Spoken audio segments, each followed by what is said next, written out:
Hello and welcome to Saladcast on a day in June. Saturday, something. Saturday, the day in June. You can't even look at the date because it's not very easy to see. Yeah, IMAX don't tell you the date, obviously, on their title bar. It just says Saturday, and it's 6:30.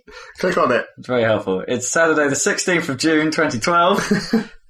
I'm joined today by people who are probably better at dates than I am. Mr. Zachary Burgess. Why would I be better at dates? I have no reason to know what day it is. I'm just saying in general, you might be better at manhandling dates. Manhandling? Not a physical object. I think you can manhandle a theory. Oh, I can't grasp dates very well. That makes more sense. Manhandling dates. It's a synonym. I'm also joined today by the wonderful Kippers. Hello. Wonderful. Yeah, wonderful. That made a great sound wave. Hello. Yeah. Hello. That made it got a bit more spiky that time.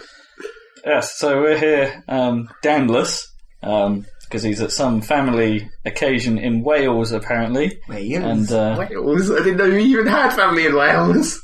Or maybe we'll get to hear about this mystery family. Well, to be honest, last time we thought he was in Scotland, he was in, like, Cornwall or something, so we don't really know anything. No, we get it quite a bit wrong. Regularly. Yeah, so he's not here, and I'm in Bristol technically next weekend, and given that we didn't talk about any of our usual stuff during E3 week last week... It's built up. It's built up. You've got a backlog of stuff to talk about, so we're getting it all out, because before Dan turns around and says, oh, I've not been playing anything. Apart from the stuff that we can't really talk about because we'd be talking to each other about it. We might attempt it, but we'll see. Yeah, we'll see how it goes. So, let's do the news, unless anyone's got something comedy they want to talk about their week. Has there been any news after E3? Not really. It's the post-E3 no news. I mean, there's been a lot of speculation about the Wii U's price point.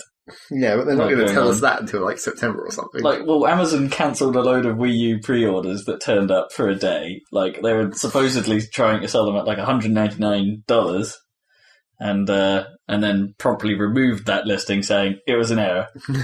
Right. So maybe Wii U will be $200. I doubt it. No, because the other reports coming out like that it will be $260 or something. I'm sure there was a UK website that did it as well and put it up for like £220 or something. £220. Well, that's probably a reasonable price. That's not too bad for a new console, I suppose. Depends what it comes with. Yeah. If it doesn't come obviously the screen. Well, yeah, it comes with a controller. If it doesn't come with a controller, that would be a bit harsh. Yeah. But do you get like a Wii remote as well? That's a good question. Bring it up to at least 2-player. Kippers has messages. That made a great noise. I wonder if the microphone picked that up. Yeah, so I don't know what do you think would be a competitive point for the Wii to come in at? £50. I don't know if that's competitive. Everyone would buy it because it's cheap, but cheap doesn't necessarily mean profit. I'm not sure what they should come in at, really, because it's a difficult marketplace they're coming into, because, yeah, they have their controller means they have a bit of a something extra over Microsoft and Sony, but, you know... It makes it cost more. The console's probably not going to be any more powerful than those two, although there's been a lot of chat recently about, Nintendo supposedly, game develop, the console will have a bit more power to play with, so we may see 60 frames per second ports of games that would run at 30 on the other two machines. But yeah, I highly doubt that being true. The system's probably a little bit more powerful, so it can render 2 or 3 screens at the same time. Well, apparently, if you now that they made the concession to have 2 of those screen controllers on, what actually happens is when you turn on the second one, the frame rate on them halves. Because it's having to stream it to both of them at the same time. Oh, I see. So it uses the same streaming thing. Same bandwidth or whatever. Yeah. Oh, interesting. They're going to have to be a bit careful with that. So, well, maybe it just means that it streams at 30 rather than at 60. I don't think it does. I think it means it streams at less than that. 15. Yeah, maybe not that bad. It's probably slightly better than that. Yeah, I'd imagine they haven't planned too much to do the second controller thing. Because it sounds, given that they haven't shown us anything about it, that it was probably a bit of an afterthought and they've just come up with a software solution. And the fact that it does just half it, that's clear that it's like a last minute thing. It's a bodged software solution, is what it is.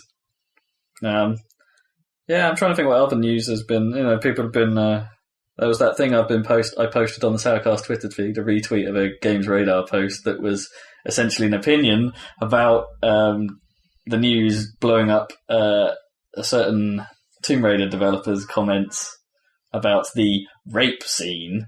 That everyone is going on about that's not a rape scene. It isn't a rape scene, and we've already Why seen would the it. developer have even have said that? Someone tries to rape her. It's like, not really. It probably would have led to that, but, she kicks him in the nuts. Stops that. Gotta keep an eye on that screensaver. It's not going to fuck it up as bad for the Mac, doesn't look like. No. Okay. So, yeah. Anyway. So there's the ridiculousness of the news going, oh my god, rape in games! And it's like, you don't even do the rape, and it's like... What if you did the rape? It would be worse. That would be pretty controversial. But it's weird, I don't know. It winds me up, because it's like, haven't we got to the stage where games should be considered mature enough really to sort of tackle like difficult subjects? Maybe. But they don't really. It's not really. Like, film gets away with it. Film can do whatever the fuck they want. A Clockwork Orange exists. Yeah, but films like Orgasmatron exists. And I think if you're just imagining a film where there's like some kind of rape scene or whatever, that's a lot more linked into the story than, because in Tomb Raider it's just sort of an element of the overall background of like bad things are happening. It's not really linked so intrinsically into like, or well, not that we know yet. Or it's like might be linked more intrinsically into like her character building emotion or whatever. Yeah, if at the end it's like the rape made me stronger or whatever. Power up. But don't you think like in film or something they don't often need too much of a reason for it, do they? It's like if someone got captured and it was a lady got captured, there'd probably be some bastard that would try and sort of like, tease them a little bit in nasty ways, possibly with cock. It's right. I was trying not to use the word rape again. So you made it much worse instead. Do you know what I mean? It's like there don't really has to be much reason for it. It's not like the character knows it's going to happen, or that we often see in film, the premeditation of some guy going, you know what, I'm gonna do this. I think most of the time it's not just a throwaway thing, though. And so far in Tomb Raider, because there's no context, it seems like a throwaway thing. Well, yeah, I suppose most of the action in Tomb Raider is kind of throwaway, if you know what I mean. It's like one thing onto the next. There's no real overarching... Well, not that we know of, because they've only shown these like bits and pieces that are meant to be shown. It probably isn't... Well, yeah, as far as we know, it doesn't appear to have much of a story. It's just like, I'm in the shit, let's get out of the shit. Yeah, but there presumably will be some kind of story. Because there has to be an ending to it. It's not just like, you're not going to end the game where it's just like, wow, I found a boat and got away. That'd be extremely boring. Maybe it'll turn into a revenge story. Yeah, I'm sure there'll be some kind of ridiculous... Bandit leader. Yeah. Some kind of... Or like aliens. Go a bit Far Cry. Yeah, because that would fit into the Tomb Raider world. Probably. Well, there's already dinosaurs. Yeah, exactly. Dinosaurs. Yeah. Any other news? Any other crazy news? Did you read that Crytek basically said they're not going to be making Time Splitters 4 anytime soon? Yeah, I did. And I cried a little. They said it wasn't like the fans might not even buy it. And then the fans would not buy it. I'd buy a million copies myself. They were saying like how fans might not buy it and there's no interest for them to make one, basically. Because they were saying like... Fuck you. How the market doesn't want it. That's what they said, basically. Free radical. Make a petition. Yeah, apparently they were making a fourth one or something at one point, but then they stopped it because they didn't think it would sell, basically. Well, it's been, in fairness, Time Splitters 3 wasn't a massive commercial success. It wasn't as big a success as 2 was. 2 was, like, big. 3, not so big. Which is a real shame. There's no real reason for it. 3 was just as good. Well, it probably wasn't quite as good as 2, really, in terms of its content and its flow. But it was still a good game. I don't know. I think there could be a market for a throwback, a sort of slightly thrown back, shall we say, shooter. If they go too far, then it will turn into Serious Sam. But there's always room for another non-serious shooter. Everything's also so gritty and evil and hard-boiled and stuff like that it's just, a light-hearted monkey shooter. They've also said it wouldn't work as a downloadable title, so that's out of the question as well. Just re-release the old ones as Well, HD. yeah, I guess. Maybe it would work as a downloadable title on the next gen, but not now, I guess. You'd probably have to do a full-blown for this gen. But come on, how hard is it? Because you don't need to focus that much on graphics. Time Splitters doesn't need cutting-edge graphics. It needs the cartoony look. And it's like, I don't know. It can't be as hard to make as Crysis. Maybe. Would be my thought. Bah, just do it. Fuck you guys. I want to see more Time Splitters. It was always awesome. There was that. Speaking about the hard-boiled nature of it, I did again. This was a retweet on the Saladcast feed about again. I think it was Games Radar again, where some guy actually made a very astute observation about people's reactions to the violence in E3, and it's like every game to me kind of. And I agree with it. The guy mentioned this as well. It's like all the games seem to be sort of converging, like tending towards a common denominator. Like, Black Ops and Splinter Cell, we got confused because they looked incredibly similar at the start of the thing, and the gameplay is kind of all going the same way. Everyone wants to be Marcus fucking Phoenix when it comes to games. They want to need a cover mechanic. They all need to shoot dudes, and there needs to be gratuitous close-up melee cutscenes, all cutouts where people die in some stupid manner, and it's like all the games are turning into one game. It's like, and people seem still quite happy with that, like whooping and cheering at the conferences. But they were whooping and cheering at every fucking thing at those conferences, even things that look like in the Explorer, woo! It's like, what are you doing? Yeah, okay, I'll give you that one. But there's the bit where. The worst example, I think, was, again, this comes straight from the article, but I agree. There was the bit of the Last of Us demo, where the guy gets pretty brutally shotgunned in the face. Yeah, but they cut away at that moment, so it was sort of also a cheer of the end of that trailer. Well, maybe, but it was kind of like, it was fairly instant whooping, I thought. It was like, whoa! And it's like, no, this is supposed to be, like, the tone of the game is supposed to be that, the sort of brutality isn't supposed to be a good thing, if you know what I mean. It's not like done for shock and awe. It's done for this is how it's this is it. This is how it would be. The sort of the realism approach as opposed to the over the top blood everywhere approach. So I don't think that's what The Last of Us is going for, if you know what I mean. I don't think that's the reaction it's going for when it thinks it's like it's supposed to sort of make you get in touch with your humanity, I thought. Well, it's what they had to show, though. They have to show action. Yeah, I suppose. You have to show the most ridiculous parts of the games at E3. It's like, I don't care. I just want to see bits of the game that give us a feel for what it actually is. Can I just say, I really don't care about that game. No. Everyone seems to care about it so much, and I'm like, what? But everyone's saying, like, oh, it looks so good. It's Naughty Dog. It looks amazing. It looks like Uncharted. With it more death. It does a little bit. I don't think it's more death. Well, different. More death. graphic death. Well, the thing people are saying is that it's a bit more of it's a direct comeback at what people throw at the stupidity of the Uncharted games, because it's always a bit weird, isn't it? Nathan Drake, he's like he's just a treasure hunter at the end of the day, but he has absolutely no problem with murdering hundreds and hundreds of dudes to get to some place, only to stop the entire thing from happening. Yeah, 3 times, at least 3 times, probably 4 times now with the Vita version, and it's yeah, so it doesn't make a lot of sense. He's like really desperately trying not to get the people he knows killed and stuff like that. Then he just shoots dudes in the face. I don't know. It's a bit strange. Whereas this is supposed to sort of come back down to earth a bit and make combat against just 1 or 2 guys feel threatening. So you're not some ridiculous powerhouse. You're just a guy who seems to be awfully good at fighting. Yeah, right. and crafting Molotovs. But it's not difficult to make a Molotov, though. No. I don't know. It could be okay, but I kind of see your point that it's probably not going to be groundbreaking. They have talked about some nice things that they're doing, though, and I think I mentioned this on the E3 cast. Like, yeah. I love that thing they're doing with the sound. Well, like, how sounds don't just seem to come through walls. They make it come through like a doorway where you naturally hear the sound come from and things like that. It's they are looking into the detail of the world in a level probably that they haven't been able to before. It was like as well that I found stupid was it's supposed to be this new realistic gritty game or whatever, and you still have a health bar.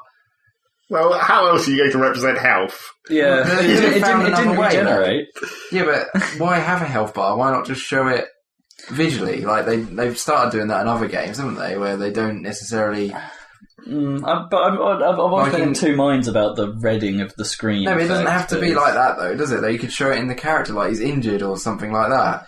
Maybe. That's not obvious enough, I don't And think. again, a lot of people Yeah, are but saying I'd prefer that if it was going to be realistic. And again, there are rumours that the HUD is probably not final because it seemed to borrow assets from Uncharted in places. Like the font looks like it's directly lifted from Uncharted, for instance. So the HUD's probably not final. But there's definitely going to be health bars. They wouldn't put it in there otherwise. Potentially. Yeah, I don't know. I think that's a difficult problem to get around. You're right. It'd be kind of neat to sort of show damage, but then the problem with that is that then it's kind of a qualitative damage scale rather than you've got like 2%. You're going to die in an instant kind of indication. Yeah, it's kind of there would be it would be a harder thing to you don't judge. want to know that. No, in theory. No, perhaps. Even if it was realistic, you would get shot and you'd die anyway. Well, yeah. If they want to go that route, go full out. Make it realistic. They probably have It'd probably be the mode. Yeah, the hardcore mode, I guess.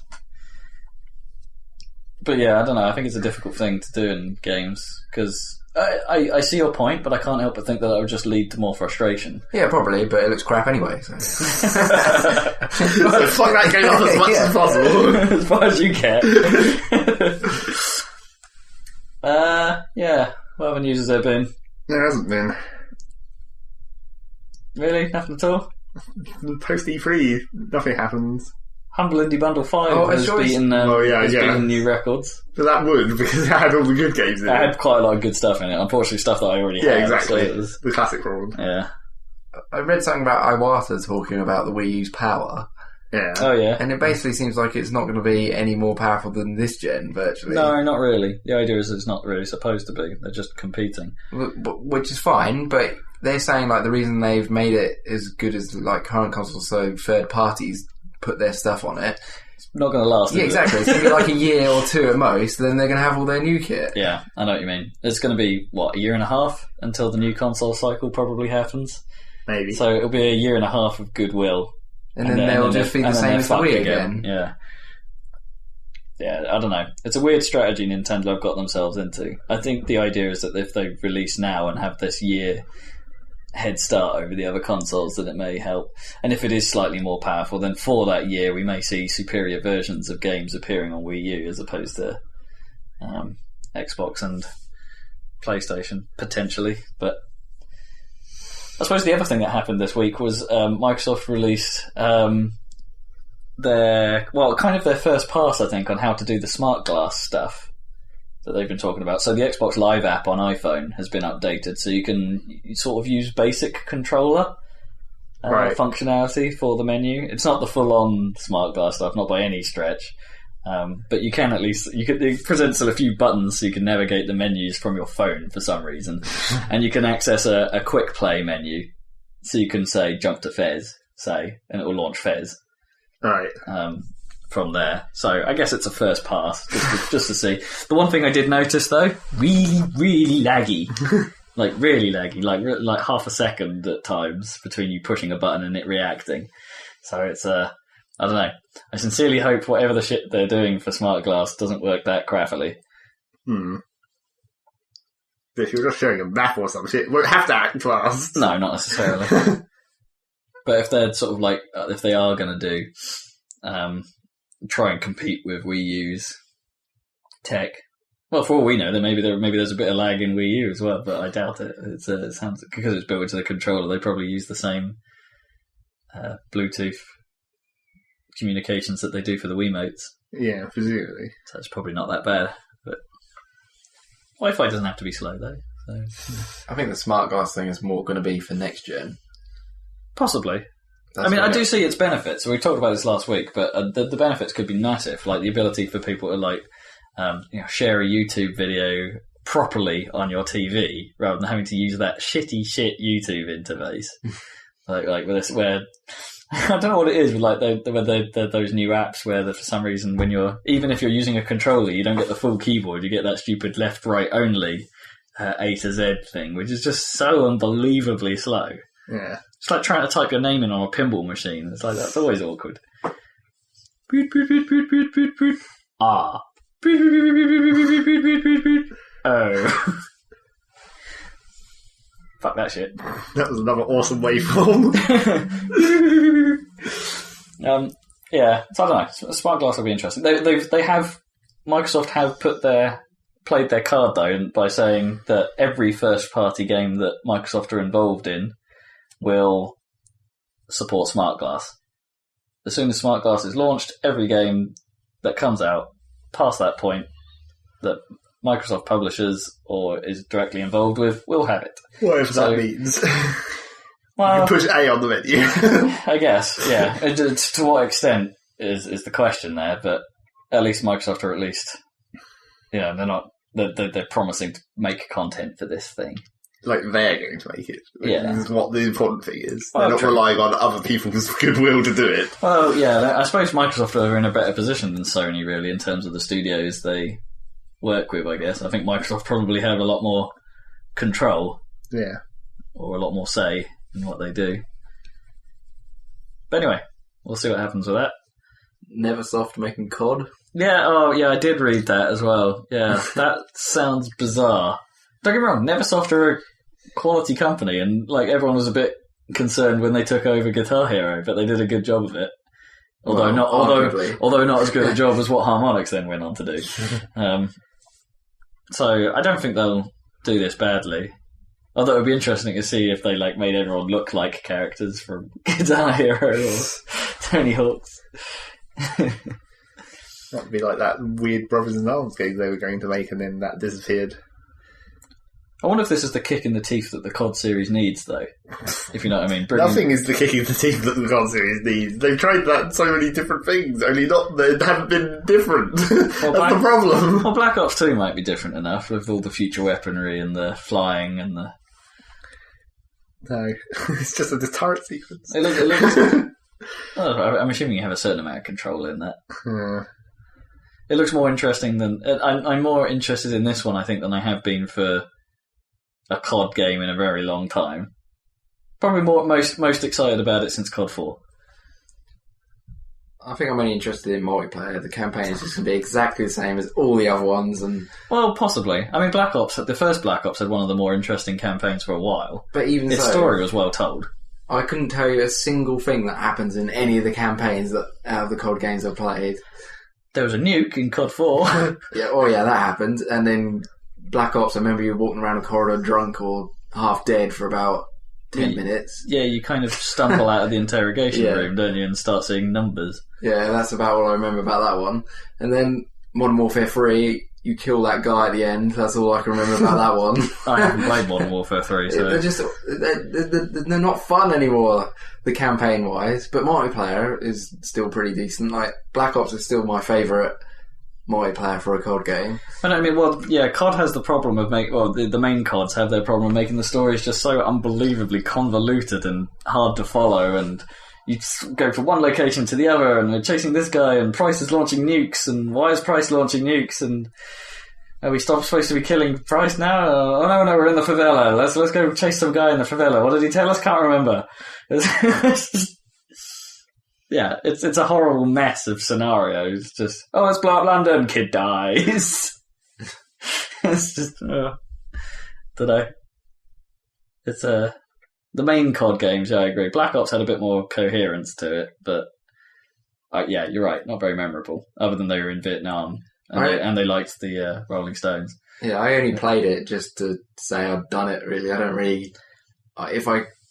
Basically, I might not even bother with it anymore. The multiplayer is obviously what I would get it for, and always have done. I guess. I never end up playing enough of them, really. The multiplayer is so good, though. But there's no Battlefield. Yeah, but it's more of an arcade. It's a different Battlefield. It's an arcade experience. I still prefer like arcadey, arena-y kind of shooters. Yeah. I always have done. Like Battlefield, are absolutely god awful at. I'm just no good at those realistic. I wonder if Modern Warfare 3 is going to be like, because I haven't played the multiplayer for that. And I wonder if Modern Warfare 3's multiplayer would wind me up now. And then when the new game comes out, all the shitbags leave, and then maybe it'll become good again. Kind of like how I feel about Black Ops. Modern Warfare 3 is nowhere near as good as Black Ops multiplayer. Like I can't get the hang of Modern Warfare 3 at all. Whereas Black Ops, I was fairly decent at it for a while. Yeah, I'm alright at it now. Or I have been last couple of times we played. I've actually sort of had fun. I found a way of where I could play Black Ops and do reasonably well. Whereas in Modern Warfare 3, I haven't found a setup or a... You haven't found that in Battlefield yet either. No, I definitely haven't found it in Battlefield. I can't even hardly get killed in that game. In fairness, Battlefield is kind of a tricky one to discover your playstyle, I think. Except if you're Zach and can somehow survive on shotguns. Because I'm awesome at doing stupid shit like sniping and using explosive shotgun rounds. You're the specialist in stupid shit in that game. And surviving. Yeah. I don't push forward nearly as much. I'm defensive. I think and then I get awesome kill to death ratio, so my skill goes up. Yes, you do. It's infuriating. Mine's like 0.4 or something. My win to loss is still like well below 1 because every time you join a server, you're always on the losing team. Last night I played and I was on the winning team, and it's like, oh, this makes change. Get that ratio up a bit. Yeah, my ratio's not good. It's like 0.6, I think, win to loss. That's the least important ratio, though, of course. Yeah. Because that's not really based on your performance at all. Like my Black Ops kill death is like 2 or something now. Yeah. I got very good at that one. That's alright. I think my Battlefield one is at like 2.7 now. Still not as good as 2142. I had that over 3. Your playstyle in that was even weirder, though. Also defensive. Yeah. Stand miles away from anything and spew bullets with the machine guns, I seem to remember. It's not spewing, I was totally hitting people and killing them, apparently.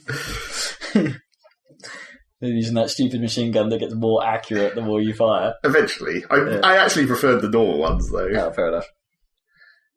Because that heavy one was a bit weird. It is quite crazy. Backwards machine gunning. Yep. Yeah. I found that in Battlefield. Oh, and also they finally patched Battlefield, so that's why I was playing it. Oh, you've actually played it since the patch? Yeah. So now I haven't downloaded that yet, because isn't it a huge patch? Yeah, it's like 2 gigs, because it's setting up for the close quarters stuff, basically. That's not a patch. Yeah, I haven't bothered downloading it. But yeah, now that the stupid shotgun bug is fixed and all that, obviously, that would, I went in there. I guess we're off the news then. Yeah, well, sort of. Games we've been playing! Sort of. This is sort of still news, because there was a patch. But yeah, I went in there and played it for a while.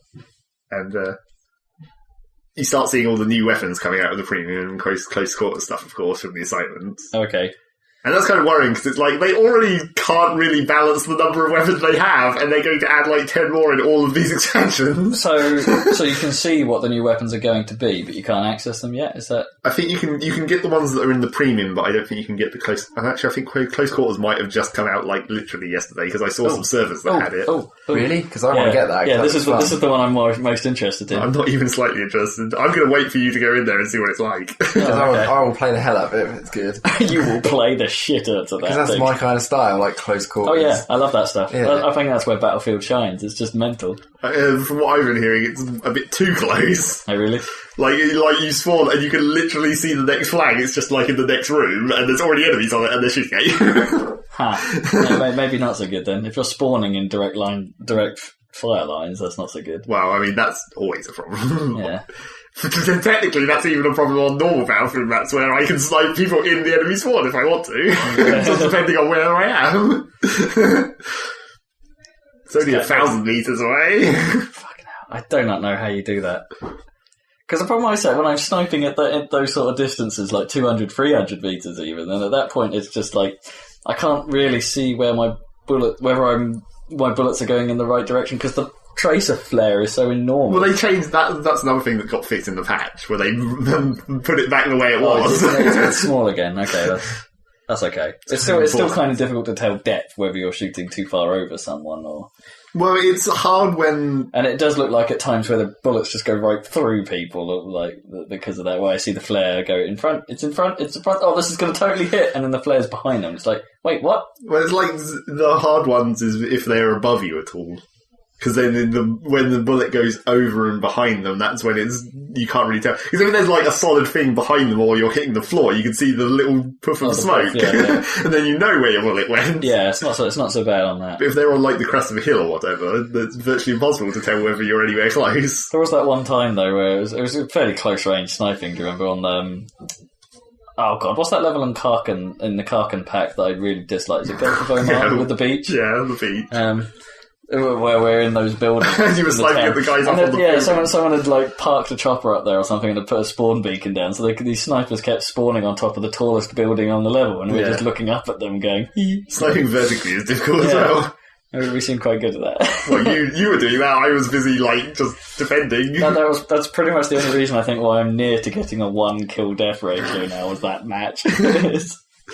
That's ridiculous. I had the stupidest match that I played last night was it was a rush on Metro for a change. Ooh. And I was like, holy shit, a proper round of Metro, not any of this stupid shit. Yeah.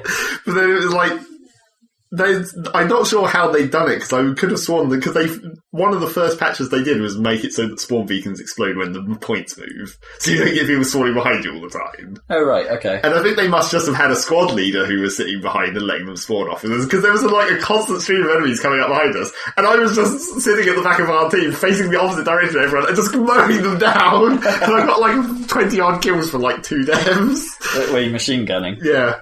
Nice. Just with the standard support machine gun, and then every time our team would get the points, so they'd move up further than even where I was, I'd just like run and then leave a few claymores behind, and then look, I got some more kills. They're still back there somewhere. That's quality. That was pretty funny. But in the thing that I thought was a bug, where the basic machine gun on the Russian side, like the sort of the extended mag AK basically. Oh.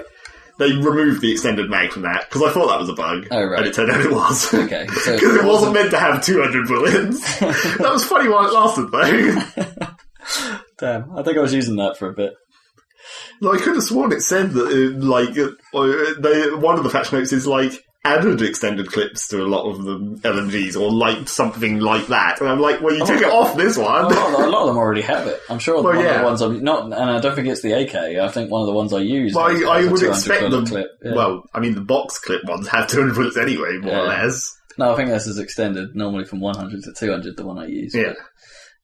But the box clip ones make sense to extend them more than the clip ones. Yeah. That doesn't make any sense. No. How was 200 bullets fitting in this tiny clip?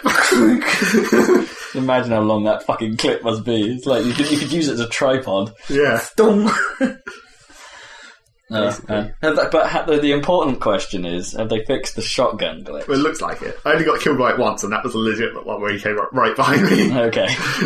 Good, because that was fucking irritating, that was. Yeah. Did you hear about that, Kits? Yes. Yeah. It was still in effect last time you played. Yeah, and I was getting owned by it, I'm sure. Royal pain in the jersey. Wasn't there a couple of cheaters when we were playing? Oh, yeah, there was the legitimate hackers. Yeah, we've seen those as well. So, Battlefield patch then, thumbs up? Yeah, basically. Cool. They fixed some stuff, thank God. Good news. We should play some more. Yeah. But I haven't had the time to do so recently, so it's a bit sucky. So what else have we been playing? Let's go on to the real games we've been playing. Should we start with Kits? Not Battlefield, not a real game. No, it's a I've only been playing 2 games. Yeah, I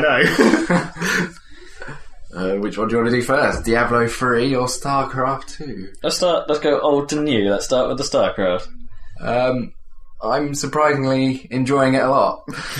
I'm not really an RTS player. You found the part of it you enjoy, anyway. Yeah, I'm not really an RTS player, but I'm really enjoying StarCraft 2. You have been playing it a lot. Whenever I've sort of been on Steam, I can see you pop up with StarCraft. Yeah, it's like, I've played most of the campaign now. I haven't finished it yet, but even that was pretty fun. Isn't the expansion coming out soon? Yes. Relatively speaking, yeah. Which I'll probably be getting, because it's fun. Zerg time next, isn't it? Yep. Although, the Zergs are annoying to use, but... so I've been playing that. The campaign is pretty cool. It's a bit odd because, between missions, you just go around the ship and you can talk to people and stuff if you want. Oh, really? It's not like you walk around it. It's just like you choose a button and you go to different rooms. Check it. Yeah. Which isn't that great, really, but it like, works. It's classic. Is it like its form of you make exposition yourself, or...? Well, there's things you can do there. It's like a menu system, basically. Yeah. Yeah, okay. So you can talk to people, you can research stuff, and Is it a bit like the menu systems you used to get in old space games? Yeah, like that's right, free yeah. space and Yes, the inside of your stupid ship. yeah. Click on the thing and then an elevator goes down. Yeah. And there's those hover animations that often look kind of weird when you go hover on, hover off, hover on, hover off. but you get like mini cutscenes and stuff when you talk to people and Oh, okay. that kind of thing. When you say, are they all done in the... In game, yeah. they're But done in you game. do get some FMV. I was about to say, because, yeah, Blizzard, if it's a Blizzard game, it's going to drop some Blizzard CG budget on it. Yeah, they do. I haven't had a lot of that, to be honest. There's only been 1 or 2 or 3 videos, I think. Because they used to do it, like, in the old StarCraft days, like, before and after each mission, they used to be, like in the classic CNC style, there used to be, like, an intro video and an ending video that sort of... Yeah, there is that. Often quite disconnected from the actual story, I seem to remember, in StarCraft. Like, there'd just be... Stuff would be happening, and then you'd see a random aside from 2 Terran blokes on a highway somewhere. Yeah. No, you get like in-game cutscenes before and after each mission, but they're relevant to that mission. Hmm. And I think you get to choose different missions as you're going through the campaign as well, so it's not Oh, okay, so it's not necessarily set what missions you get in your campaign. Hmm. I've had a couple of times as well where I've had to choose, like, do you want to go with us, or do you want to go with this guy? Hmm. So you have to, like, choose, which one do I pick? I'm not sure it matters. No, it does. You just get... It And you'll just go back and affects play your... again anyway, won't you? Probably, yeah, but it affects your campaign, like which units you get from choosing who you go with and things like that. I see. Does it affect more than just that following mission then? Yeah, No. like if you... Because you get, say, like the... I don't know what they're called, but different cloaked people. It's like a There's 2 weird different tech tree, cloakers. basically. Yeah. Oh, I see. Okay. It affects what units you can build for the rest of your campaign, Oh, basically. interesting. And then that fucks you up in multiplayer, because suddenly nothing's the same. Yeah, It's like, exactly. you lose all your weird Yeah. upgrades that you got in single player. And half the units in single player aren't in multiplayer and things like that. Did you guys ever play that Dune RTS? Like, not... I played one of them. Like the last one they did, what was it? Emperor Yeah, I think or so. something. That was because that had an interesting branching structure, didn't it? Because the battles kind of played out on a map, Yeah. and your success and failure on each mission could actually sort of push the map around. Like failing a mission wouldn't necessarily mean you failed the story on the whole. Yeah. And that was a really interesting structure. I'm not really sure how it came together because I never got to the end of that because it got pretty goddamn hard. Yep. Dune's a great universe to put an RTS in, though. Really, Well, made for some interesting mechanics. I just remember building... made for some sucky mechanics. Where it's like, we have to harvest the spice, and of course the spice is on the sand, and so every 5 minutes you have to drive your fucking miner away because a worm comes up and tries to eat it. Yeah, I don't know. It was kind of cool. I kind of liked it. I kind of just liked the moments where it's like, nom. It was just really inconvenient. Yeah. So how does it hang together? Well, how does it control? Because that was always one of the sort of like drawbacks, I think, of StarCraft over most modern RTSs, because they made it kind of awkward and like limit of how many units you could actually select. Well, that was a constraint of the technology, Yeah. really. Like, there was one problem with Brood War or whatever, where there was this exploit you could do with multiplayer games where it rarely happened because you'd have to be pretty stupid to do it, but where you literally just build as much crap as possible so you reach the map limit. Oh, right, and stop other people from So doing they it. wouldn't then be able to build anything because the map limit has been reached. Which was quite amusing. That's quite funny. Would that limit units as well? Yes. Oh, it really? limits Oh, right. units. So there's a total instance cap. Yeah. That's kind of funny. That's So you old could- school game style. Yeah, but obviously there's none of... you have a personal limit, but it's not a map limit. Well, you so- have like your food count or Yeah, whatever exactly, as well, yeah. so- Your food count, it can only go up to 200 maximum. At Oh, I that see. point, you can't build any more units. Oh, I see. So they still have a tactical cap system, a bit like how Dawn of War does. So you Like have how all those style of RTSs, like, I mean, from way back from like Warcraft or whatever, you had good farms. Oh yeah, I forgot about that. But yeah, you can build as much I buildings didn't think and that stuff. was. I didn't think that was an issue in StarCraft though, to have like food supplies. No, that's what the whole point of the supply depots in StarCraft, was to have the supply to build all the units. It's been so long since I've played StarCraft. I remember the farms, weirdly. Well, Warcraft 2 was a kind of a pivotal game, I suppose, for us. Yeah, That might have been like one of the first RTSs we ever played, really. that was one of the earliest PC experiences I think I had. Yeah. Really. So yeah, food is still an issue. Yeah, but it's or not whatever it's called. It's not. It doesn't affect Supply. everyone. So, like, if you all maxed out, Yeah, it's individual. yeah, it's individual now. So it's up to you how much you use. And what you use it on. Yeah, and there's no limit on buildings. You can build as many. So you could still build more food. No, you can only go up to 200. Oh, I see. So there's a total cap as well. So do you need to build you need to build like the depots anymore? But Yes. or is it just this hard cap and then No, depots you will add cap up towards that. It's quite actually important, the food Okay. thing, because especially at the start of like multiplayer games, because you have to make sure you have enough. Yeah, there's going to be Supply. presumably there's going to be a tricky strategic balance between getting the right food compared to Because the you're right using other food buildings. to build more workers, basically. Exactly, yeah. So you Yeah. have to make sure you don't supply block, as they call it. Yeah. So you don't have a segment where you can't build workers Or anything. or any other units. Yeah.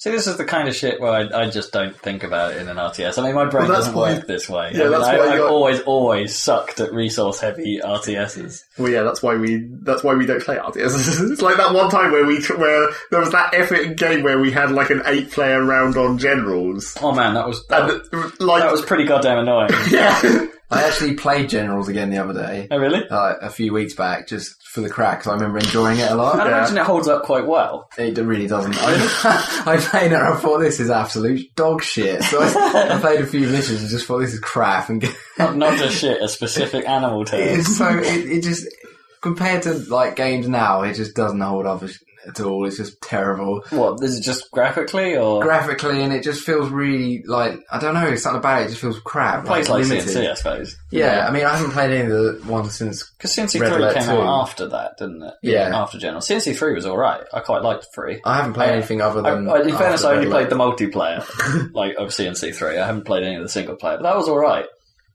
And none of us have played CNC 4 either, where they fucked everything We right didn't care about any of the ones after that point, like Red No. Alert 3 or whatever. Red Alert 2 was fun. Yeah, exactly. Yeah, that was about the last one I played. I think Red Alert 2 or Generals. I can't remember which one came. Generals came after 2, I think. Yeah. Yeah, that was the last one I played.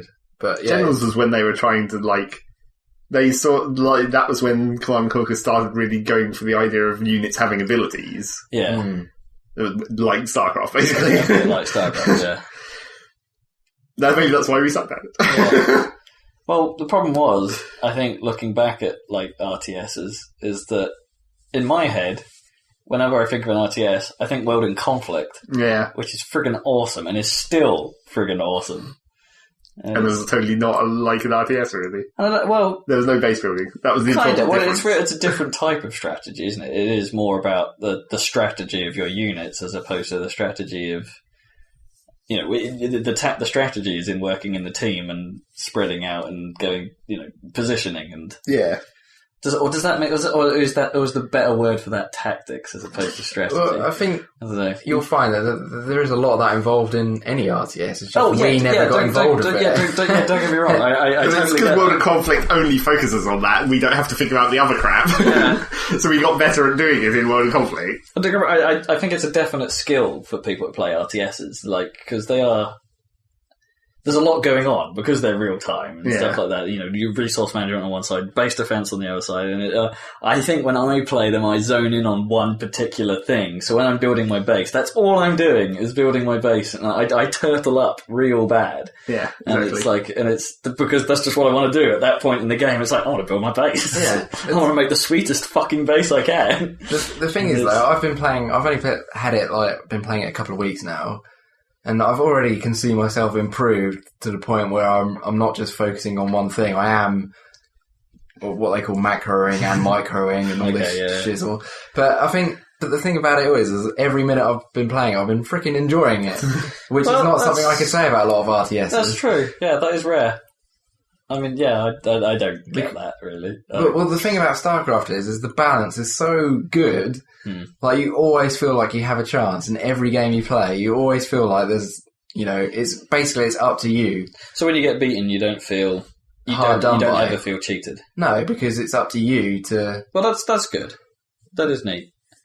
Again, yeah, you're right. There is something about a game that can actually sort of make, you know, not have that feeling. It's a difficult thing to avoid. I think if you played it, you'd see what I'm talking about. Well, the problem I have with a lot of, like, multiplayer games at the moment is I don't have the and this is a personality trait, I don't really have the commitment to them like I used to. It's like, I don't play as much Team Fortress as I did. You could. Well, maybe. But I kind of have a desire to... I think I'm turning into Dan. This sounds bad, but I'm getting more and more into my single-player experiences. I'm going the other way, I think. Yeah, you're definitely going the other way, yeah. I can hardly see play that. single-player games anymore. Yeah, I'm just getting into them. Well, you're going to be screwed in the rest of this year and the next year when all the multiplayer games come out that we're going to play. Well, maybe that will turn me back. You never know. Maybe that will switch me back in. It's because of my schedule and things like that. It's a bit harder to actually put in a proper game of things. It's like I do want to try Blacklight after your thing, and it's only taken me like a month of it sitting on, or 2 of it sitting on my PC to actually try Super Monday Night Combat. And it's but that's because I'm not enthusiastic about that one. Yeah, no, I expect if I was enthusiastic, we might have done it. No, that doesn't help. I only want to play multiplayer games. I don't want to play multiplayer games on my own ever. Well, see, that's the problem I have, because all the games I play, no one plays that I know. I know it's a pain, but at least you have the commitment to actually go and try and get better on your own, which is something that I just don't have. See, I think if you played Starcraft 2, like played some 2v2 with me or something, that'd be freaking a good laugh. Cool. It would be pretty cool. It's like I never played World of Conflict on my own. I don't play TF on my own. I don't think I ever played World of Conflict on my own. And I'll talk about it a bit later. But I don't play. I know it's there, and I know it's not bad. But I don't really want to play the Mass Effect multiplayer on my own either. It's got the same problem for me. And it's like, but unfortunately, that has game ramifications. It's like, sort of. Yeah. I don't know. It's just me. But yeah, I'm probably the worst StarCraft player in the world. I doubt it. But that would be me. See, I haven't played an RTS for about, I don't know, God knows how many years, and I was never ever good at them back then in any way, shape or form. And I'm really enjoying it. I'm picking things up quite. You have to learn how to like hotkey everything properly. You have to learn how to scout. You have to learn how to you have to learn how to macro while microing your army while you're fighting. Yeah. So that's one thing I had a problem with when I started was for example, I'd build up a load of units and then everyone would go and attack someone, and I'd follow them and go and attack, and then completely ignore my base while that was happening. So during that time they're attacking, I wasn't building more units, I wasn't building more buildings, I wasn't expanding, etc. That's kind of how I do it. My mind wouldn't work like that. But you gradually pick it up because I don't know, it's something about that game where it just feels like really easy to do it. So it provides an easier way for you to switch back and forth between the fight and your base and not feel like you've missed too much. Like, I don't know, like in Command & Conquer, for example, you'd hotkey things. Yeah. And when you say hotkey, does that mean configure it yourself, or is it just an inbuilt like Control 1, Control 2, like it is in Okay. Command & Conquer? Yeah. You can just double tap one of the buttons and it will take you straight to that thing. So like I hotkey all my World of bases. Conflict had a similar system for its units, didn't it? Yeah, they start putting that in modern RTSs. Yeah. Where you can actually push the button to recenter the view on it. Yeah, and there's a lot of, like, you can do that, so I hotkey all my bases to different buttons, so I can quickly go, that base, if I need to build more probes there, that base, if I need to build more probes. Yeah. You can... Probes. You build your units, and there's a feature where if you press Control and click on one type of unit, it will select all the units in that screen of that type. Oh, that's kind of useful. So, which is useful for microing when you have two when you different need to types. activate that specific ability on that type Yeah, of or unit. you need to move... Or separate them, yeah. Yeah, or separate them, whatever. You can just or double click or press Control click on that type of unit. That's kind of useful. And stuff like that. So it makes it easy to do stuff. But you still have to be able to do it. You just kind of want the button like in Pikmin where it's like split. It's like beep beep. Yeah, so I'm no good at it at all, but I still enjoy every minute of it. See, the problem I have is that I don't doubt it, what you're saying, in any way or form. I totally agree. I just don't think I could ever play a game like that. I sucked at Pikmin, for fuck's sake. Well, Pikmin was hard. Well, the first one was, but 2, yeah. Well, I don't know. If I can do it, you could definitely do it. It's more an intelligent game than it is Yeah, possibly. anything else. Possibly. Because you have to be able to think in 3 or 4 ways at the same time, kind of thing. But maybe I don't want that from my home time. I do that. I do my thinking at work. When I come home, duh. Yeah, maybe, but Maybe. it's just fun. It's just awesome.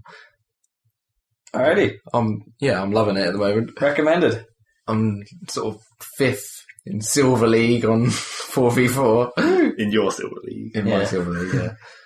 How many is there in a league nowadays? So how does the league... There's 100 people in each league. Oh, Right. So how do the leagues work exactly? Because presumably they're not like organised dates and things like that. Well, they reset It them is. sometimes. Oh right. So They have set periods called seasons. no, I know, but when you organise a game, Oh, you just matchmake. It matches you based on your hidden skill rating. so it doesn't necessarily match you with people in your league. No, it's just people of the same skill. Oh, okay. And then everyone gains points towards... So how does the league rankings work? Is it more games, more points, you go up? Is it that simple, or is it like an average of your... It depends on your skill. If it all bases on your skill level. So if you... Oh, okay. So it's probably got like an underlying, like a chess ELO sort of ranking or something. So the more times you win against people that are higher ranked than you, exactly. the faster your skill level goes. Kind of like the old Halo 2 system. Yeah. Which is still sweet. Bring it back, bitches. It feels very fair because like a lot of the games I've played have been very close because of like how it's matched us. So it's felt like I've had a chance in a lot of the games I've played, which obviously makes it more fun. Yeah, okay. No, that's good. That's good to see that the matchmaking's working properly. Because, that doesn't happen very often, in fairness, where matchmaking is actually... And it on purposely sometimes puts you with harder people. Oh, right, I see. It So purposely does it just to test you. Okay, so does it come up with that? Like, does it tell you It will say... It's like, challenge match! No, it will say, like... Test your It will might. say if someone's favoured or not favoured. Right. So if you're against, like, a harder enemy, they're the favoured team or whatever. I see. And it will tell you they're favoured. Presumably, losing against someone that's high ranked doesn't affect your own skill that much. No, it doesn't affect you as much. But if you were to win against them, then it would does, yeah. then it would make a difference. So it works. I see your point. So it works in your favour to play against harder opponents. Only to some degree, because if it did it all the time, then you'd be losing points all the time, league points from not winning. Yeah, sure, I get that, but you'd lose less by losing to a harder opponent. Yes. Yeah. Okay, that's cool. That's a neat system. Yeah, again, And you get style. ranked individually as well based on your performance in each match. Okay. And you get a score sheet and graphs and all kinds of shit afterwards. So you can analyse your performance and you build orders. Replay whoring. Yeah, you can watch replays of every game you've played and all this kind of stuff. It does sound like a good community to get into. It's really good. I'm enjoying it a lot. You should definitely just give it a go. Like, just jump online and have a game. And just... I need to buy a copy first. You can have a go on my one if you want. Fuck up your league ranking. No, because you can play against computers. You can play unranked matches. Okay, You don't have to play like ranked. Well, yeah. Given I don't know. Blizzard don't sell on Steam, do they? No. Sucks. Summer sales coming up soon, and You're not going to get anything out of that. No, Blizzard games never go cheap. Oh, news. That I forgot. Square Enix have registered a domain name called Just Cause 4.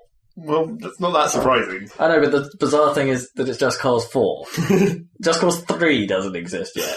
Well, at least they haven't announced it. So we can safely assume they're planning to make more Just Cause. Well, it might just be for future safeguarding. Yeah, true. Or they might just be do making it that, on the don't they? PlayStation 4. Yeah. And be like, fuck free. Would you just imagine next gen Just Cause? That was fucking mental enough anyway. There's a lot of companies just register domains so other people can't. Yeah, no, that's fair enough. But yeah, that suggests that Squeenix have a bit of a desire to carry on if they aren't already. To be fair, Just Cause is pretty cool. Yeah, I'm not denying that. You enjoyed it? Yeah. Enthusiasm. I didn't play it very much, but it was quite fun when I did. Yeah, just grapple to everything. Grapple calls. They should just call it Grapple Man. Grapple Man. The voice acting in that game is hilarious. Yes. What nationality is he? Is he sort of Spanish or? I don't really know. Yeah, one of those Latinos. Yeah. It did sound pretty funny when I saw those cutscenes. It's just, you can't take them seriously. No. They're just casually talking whilst jumping out of buildings. And having gunfights. Yeah. Doopy-doo. Anyway, so, let's move on to Diablo. It is good. Do you have anything else to say? It's a game where you. Also, run how around do and you pronounce it? Because this is quite important. You say Diablo, right? Okay.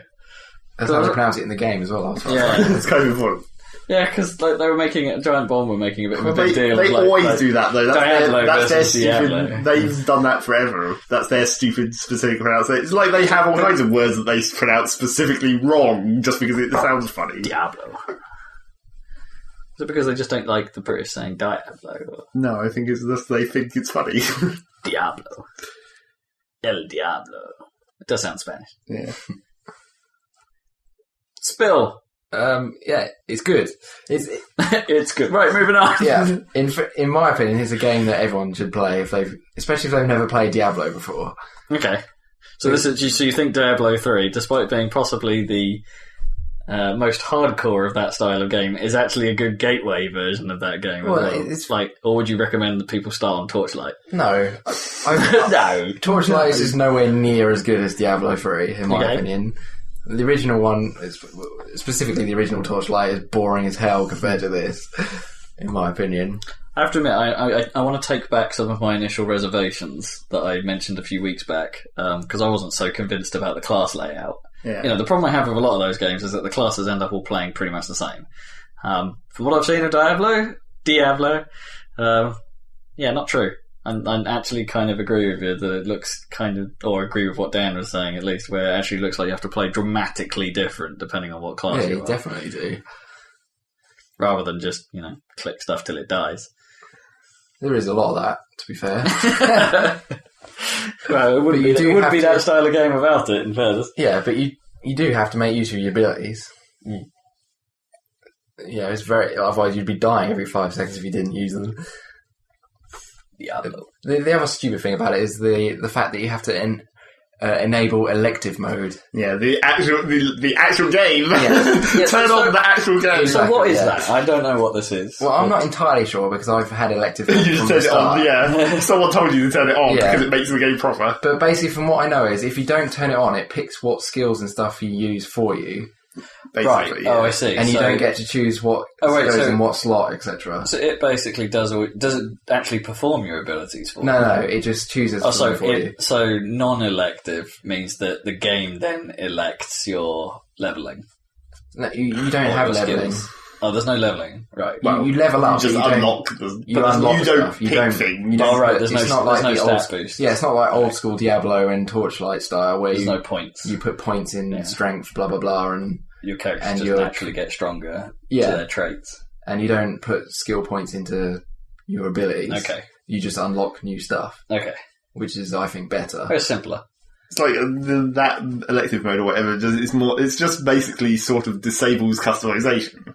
It's like you don't pick because there's several skills that could theoretically go in the same slot, but unless you turn on this option, you can't do that. So You can't fuck around with it. So does that affect the weapon usage as well, or No. so you could still elect to pick your weapons with elective mode off? Yeah, because that's just like your armor and stuff, isn't it? You just equip it. Yeah, no, I was just wondering how much control the game actually took from you without. That'd be stupid if you couldn't, because you pick up loot all the time. Yeah. You need some kind of inventory. A lot. I meant that if you picked up armor or something, it would just automatically pick what. No, I think you should be still wearing, have to do that. Okay, that's fair enough. But yeah, that's So So why is it there then? It it's sounds for complete dumb. noobs, basically. It's to try and get casual people to play it, so you don't actually have to have any skill of. Can't you do that with a good tutorial? Well, the thing is, there isn't any. Well, tutorial. you'd have to have a tutorial for every class, which would probably be a bit of a hassle. You probably should have that anyway, to be honest. It makes sense because it's like. Well, no, you there's don't a lot really of- have to do it for everything. You just need to get them and get the idea that of just how to equip your skills and what they do, and just purposefully in game tell you this is how you do this. It doesn't necessarily have to go to the details of telling you how each class plays. Well, that's kind of the beauty of it, is figuring it out for yourself. Well, I think it should. I think that option to have that there is fine. I think, for people like, say, my girlfriend or whatever, she probably wouldn't want to bother with changing skills and stuff.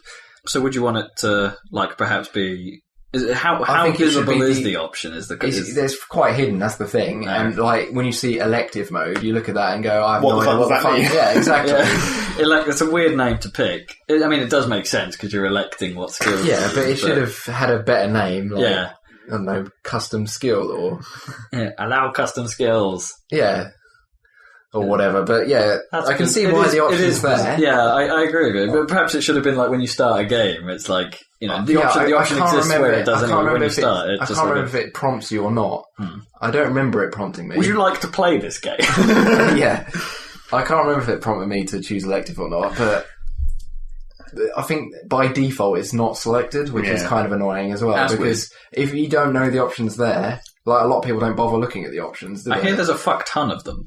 Little like customization things, like to change how the numbers above damage things happen. I haven't seen any of them. I obviously haven't You haven't looked looked hard at enough, the menu. but I don't remember seeing any options for that. There is. I remember people saying it's the classic sort of options like turn on so that the numbers appear in the world rather than just being hidden or whatever, or like health bars, all that kind of stuff.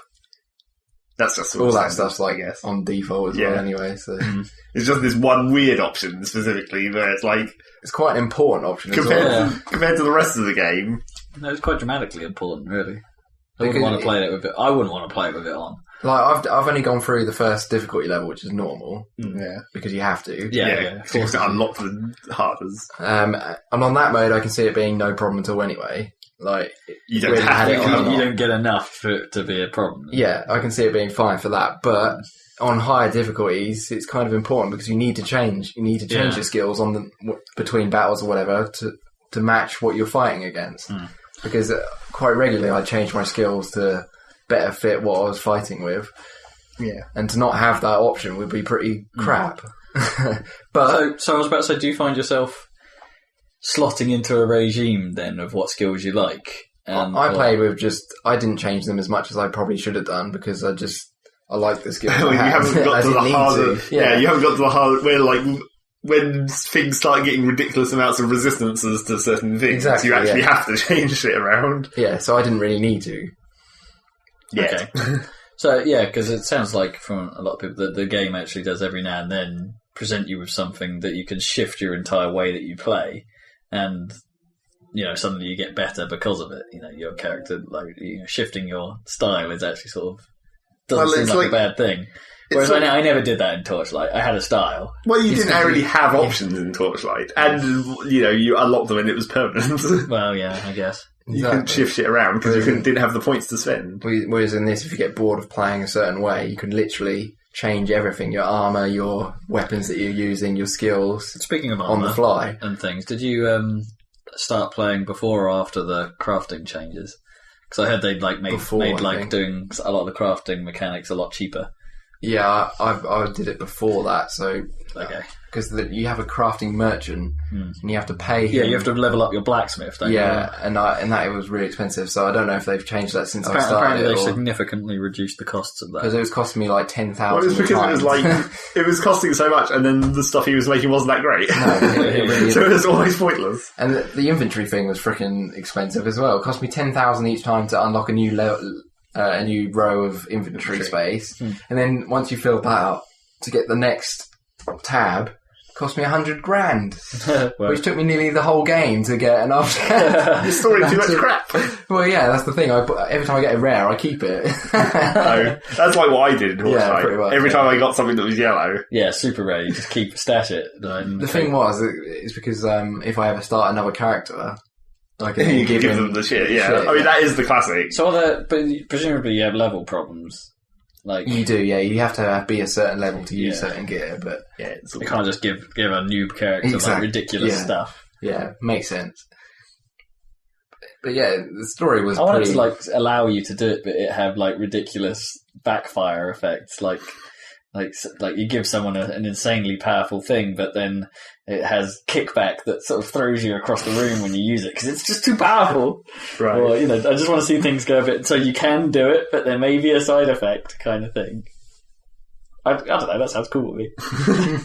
Because the whole level, you can't use this particular bit of armour until you're this level. Well, it makes sense. No, it doesn't. The armour stuff doesn't really make it might make a bit of sense in that you're not strong enough to, exactly. to hold up this giant... Well, that makes more sense in games that have that specific stat. Because now that they've got rid of the whole idea of strength, it's just sort of... No, but it's still there. Well, I mean, it's still there, but it's not. You're not putting points in... It's not like Skyrim where you're like levelling up your armour tree to get better armour. It's just like... But it does make sense, because... Plus, that kind of goes backwards in some games, doesn't it? Because it goes, like, you often level up to Mithril, which is supposed to be this ridiculously light, hardy material in, like, fantasy. It's not like lightness is the important factor, it's the strength. Well, no, but then what else is limiting you from wearing Mithril armour? Like, Magic radiation.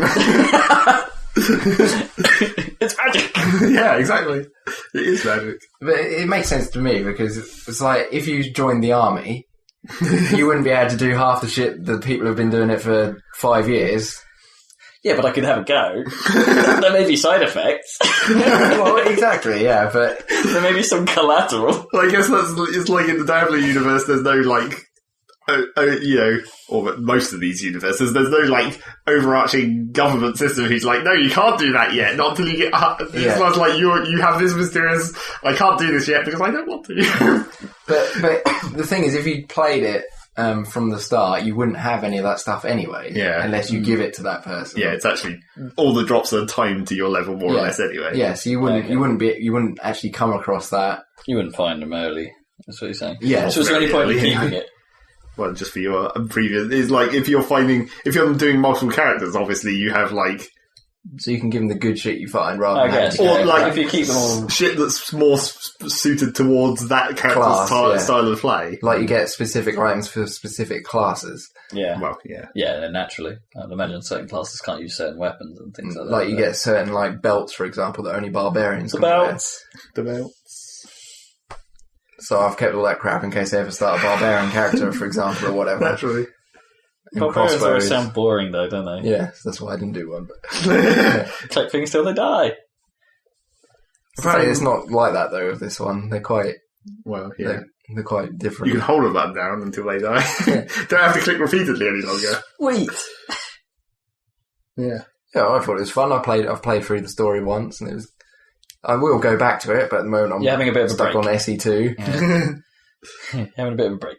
Man, that game is just eating my time. I play it literally every night till about 1 a.m. I just... Yeah, you do. It's just so good. Oh, shit. I'm just and hooked. what does Jamie think of this? Oh, she hates it. She's like, can we play Minecraft? I'm like, no. What are you doing in Minecraft nowadays? We got the Xbox version. Oh, right. Oh, did you? So you played the split screen? Yes. They're patching it. Has the patch dropped? There was a patch, but it hasn't added any of the new stuff. It was just a patch. Yeah, it was just a bug fix thing. Not so good. Yeah. So what are you doing in that, though? It desperately needs all it's the like new stuff. that's sort of the other question. It's like if you're in the Xbox, like, what are you actually doing? Well, there's not much to do apart from just go down random just caves. mining. I don't know what's actually in that version. Like, is stuff like fortresses and things like that in there? I don't think so, because that was all in the adventure update, Yeah, that wasn't was it? in With the towns and the fortresses. Right, because I didn't know what version this was based on. And also, it's like It's a a year really ago small world in the Xbox version as well. It is, and I haven't got to the there's a limit yet. But... Apparently, oh no, that was the one thing in patch I remember. They added autosave. Oh yes, I haven't noticed which is that. quite important. Well, sort of. It'd be more important to fix the fact that it crashed quite a lot. Yeah, that was the problem as well. We had a lot of crashes. Like, and not so much during the game. We didn't have any problems with that. It was when we exited. Yeah, it was the exit crash. So, how does it run on Xbox? I mean, does it like locked at 60, or because presumably they had to move it from a Java engine? Well, there's some really weird shit. Like it runs 60 as far as we can tell in split screen. Apart from when you open chests and things like that, it slows down to 30. Oh, what? While the menu's open? Yeah, while you open a chest, it goes to 30 for some reason. Or your inventory, or something like that. It's just bizarre. Like, why does that cause it to slow down? It's showing lots of icons. Yeah. Bit map, yo. Yeah, it doesn't make any sense. No, that is a bit bizarre. But the view distance and that doesn't seem too restricted. It's not full by any means, but... You mean it's not as long as the PC? Well, I can't even have it on full-on PC. Well, exactly, yeah. If they fuck that up at some point, where because if you don't have any fog on, if you have infinite draw distance, it just fucks you up. Well, you can do that. Yes. Yeah. Wow. Doesn't work very well any longer. Used to work better. But nowadays I have to have the fog on the furthest fog, but Exactly. They should just make a proper fucking graphics engine for Minecraft, rather than that too late. that shitty Java one. That's the problem with it, because it's just badly programmed, really. No, I'd take that back, because the Java, doing anything like that in Java is quite impressive. In terms of using graphics and things like that, it's not very efficient. No, it's because it's CPU rendered. Yeah. As well, it doesn't use any hardware acceleration. But it's... Well, the thing is they must have changed all that to get it to work on the Xbox. Well, So if they could make whatever version they made for the Xbox and put that graphics engine in the PC one... Maybe when the Xbox version catches up to the same patch level, they can see if that's worth it or something. You probably won't get all those crazy mods, though. Well, yeah, obviously, that's the big problem. The sort of like... Because all the stuff that's in mods is basically Java programming. In Java. Oh, yeah, so the mods scene would change completely. They'll never do it. No. But they probably should. I reckon they'll make a new Minecraft one day. It's called Minecraft 2. Yeah, maybe. Now with more bits. Now rendering it in with triangles instead of squares. That's like... Oh, I did see there was another... I saw two other games that I can't remember. One of them was quite a while ago, one of them was quite recently, but there was the headlines were going on about relating them to Minecraft or whatever. But there was one where it was neither of them are actual games yet either. It's more like tech building towards the game. But one of them was freeform, vertex modification where it was more like just 3D, brushes basically, where you can sculpt the world naturally with smooth edges, which was weird. So you had a sphere and you smeared that. Yeah, basically. Okay. And that was very much just a techno error. But then I saw another one which was like Minecraft in that it was block based, but they were more like natural blocks rather than. So it didn't have super hard edges like Minecraft, which also looks weird in its own way. It's I'm building this platform and it's clearly a block, but it's all sort of shaggy and rough edges, and you can dig through a metal wall and it makes it a jagged opening or whatever. Apart from it's still all square based. But then that game had its gimmick was the fact that you could go from the ground of the planet into space. It was all one level. And as you go further up through the atmosphere, you start getting lower gravity or whatever and stuff until you're actually in space, and you can jump all the way down just into the atmosphere, which seems pointless, but I'm sure there's some reason for that to happen. What if gravity gets less as you go up? Yeah, I think it does. That's cool. Until you go into freefall. That was pretty ridiculous. I mean, Minecraft's worlds are already ridiculously large. There's just nothing in them. It's just randomly generated terrain. And the occasional fortress and... Very occasional. And cave. Took me fucking ages to find one. And I still haven't gone into the end and actually done the finish of the game. Done the dragoning. It's too much effort. I've never actually bothered to build diamond armor. That's my main problem. I always get distracted. I get to diamond pick, and then I'm no, I'm going to build shit. I never get to actually going and doing the thing that's in the game. And of course, mods always distract me as well. Bees. No, I've been fucking around. I started yet another new world in Minecraft to basically focus more on the equivalent exchange stuff rather than the forestry and buildcraft stuff, which has been funny. Trying to get the dark matter and the stupidly uber expensive stuff and compressing matter out of light. So I was let's see how this actually works. But I've only just started getting the uber stuff now. So you're still doing it in combination with the others, or you've gone? No, I haven't. A crude exchange on their own. Well, the other mods are still installed. I just haven't used them yet. Okay. I was thinking of using buildcraft to pipes and stuff because that's all still compatible, of course. Yeah. But I've just got the first of the dark matter tools, where it's the dark matter pickaxe, and they never run out of durability, obviously. Mainly because it's a weird dodgy way of programming it, but it used the damage values. It's a weird thing in Minecraft, but the damage value of an object is basically defines a lot of different things. I mean, there's the literal damage of tools and stuff, but certain blocks like wool, the color of the wool is its damage value. So the different damage values changes the colour of the block. Right. Bizarre. So there's like you can do weird hack things where it just changes the colour value of the block by changing its damage. So you could have disco wool. Yeah, but then in like equivalent exchange, it uses the damage value as like charge, so you can like power up items by charging them up, and it like uses the same little bar on the UI or whatever where the damage would be.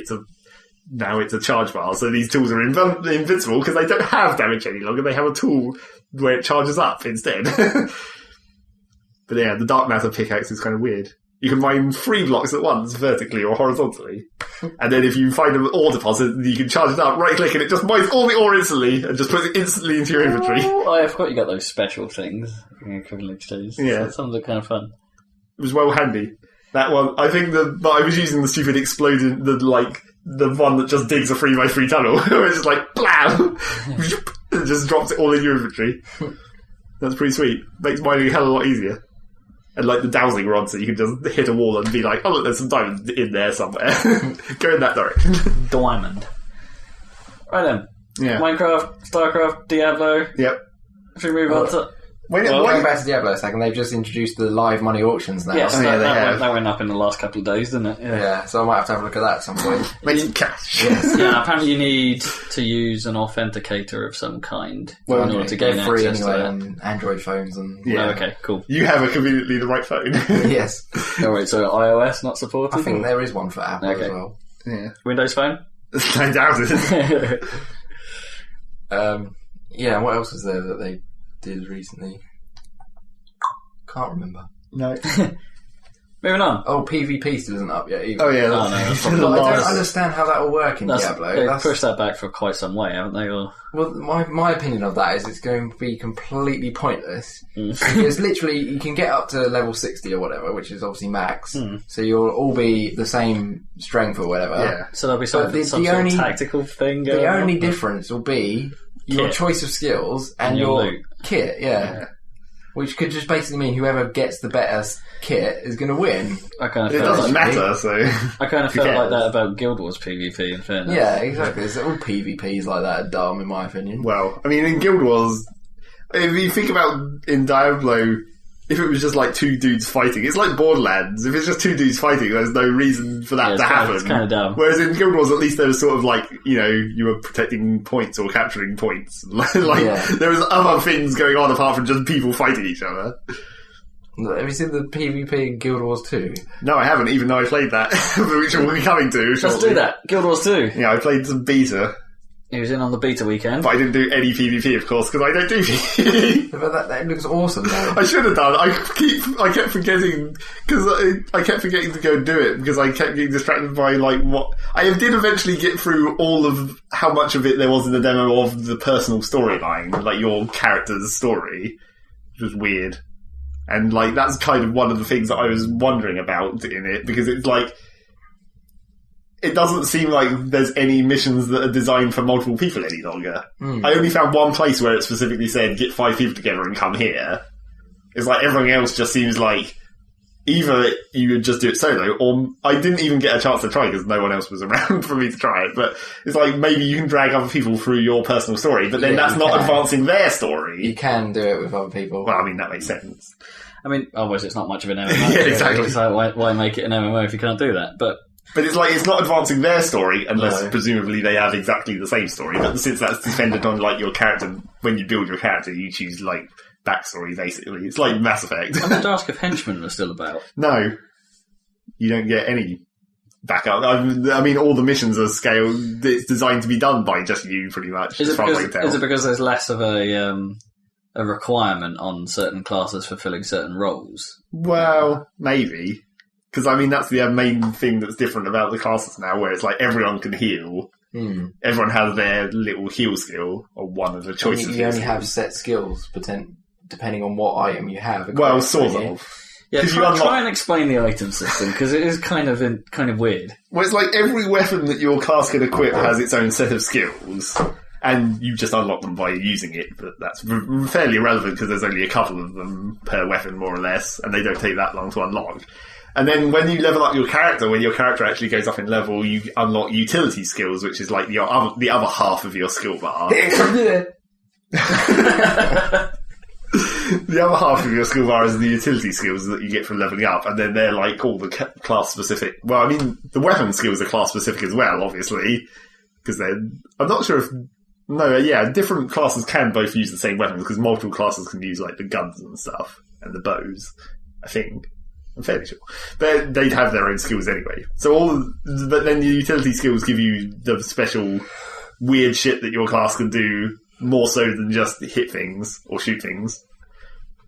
And yeah, you unlock those gradually, and you can switch them out. And you unlock points for those faster than you unlock the slots for them, because you only have like 4 utility slots total, but you get a lot of points. And then in your skill tree, it forces you to buy like 5 of the first level ones before you can unlock the second level ones, and then 5 of those before you can unlock the third level ones. So you get more skills than you have slots, basically. So there is a reason to switch them out regularly and see what the other stuff does. But then I think my problem well, maybe it's just a beta thing, but my problem with it was, like, I unlocked a thing and it's like, I'm just unlocking a thing based on how cool it sounds. Because it's like, I have no idea what this means. It's like, a flamethrower, yeah, sure, why not? But then it turns out the flamethrower sucks. Bugger. Although I think there is a thing you can buy, a respec, basically. Wait, wasn't that a problem, going back to Diablo for a second, wasn't there a problem with that in, like, some of the skills in Diablo where they don't actually tell you the numbers until you turn on a certain option as well? Or is that, again, related to elective or something? Or I don't know, I know. Apparently there was some point in the game, I remember hearing that some of the skills just sound more cool, and that would be the only way to do it until you turn on a certain option, and then it actually starts giving the damage numbers and things. I don't know, I've always had the numbers. So Maybe that is elective mode, then. Yeah, possibly. well, because if you don't have elective mode, you have You can't a choice change anyway. it. You choose anyway, yeah, so it doesn't tell you. Yeah. So yeah, the skills are ridiculous in Guild Wars, and it's Guild Wars. But apart from all the world events where it's just like, when you're not doing your personal storyline thing, you're just doing shit in the world with all the other people in the world. And there's no, like, I mean, the weird thing is that it really would have helped if I had at least one other person to test this with. But like, where there's the forming a party option, you can pop up the forming a party box, and then it says party, and then under that it says squad. And I'm like, what the fuck is the difference? What does that even mean? So can you have an enormous, because of the, like, the new enormous, you could technically have an enormous party maybe, and then maybe split that into squads. Maybe. But it's like you don't... proper clan control, I guess. Well, maybe. But it's like, for all the world, like the general missions in the world, you don't need to do any kind of party. It's just like, if you're in the vicinity, you get points. Maybe they've got that for late game raids or something. Well, yeah, I guess there will be some kind of content like that. But all my problem with the in-world, like, world events, not necessarily like the big bosses, because I did do one of those. Oh, yeah. Well, kinda. I ran up to it and shot at it a bit.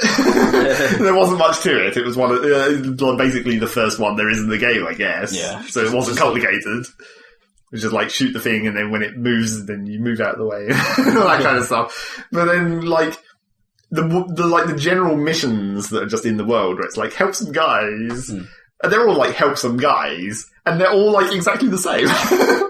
It's like, it's like, if you're in the zone, most of the time, stuff you're doing in this zone is contributing towards completing that mission, and like, you get experience points if other people are killing stuff near you, because it just, pulls them. But then there's like, they're basically all exactly the same, because there's 3 things that you do. You either kill something in the zone, you, click on a thing to activate it, and then something to kill appears. Or you pick up a thing and haul it somewhere.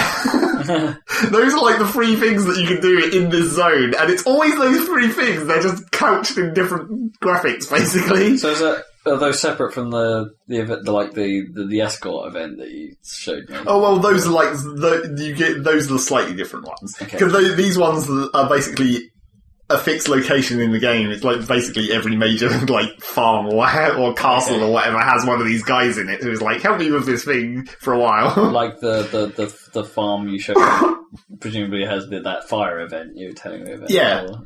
And they do have like, well, no, actually that one might still have been different, because there's the ones that with the 3 things is like fixed location, but you get these ones where they basically there's locations that cycle between like 2 or 3 different states, like that farm fire, where...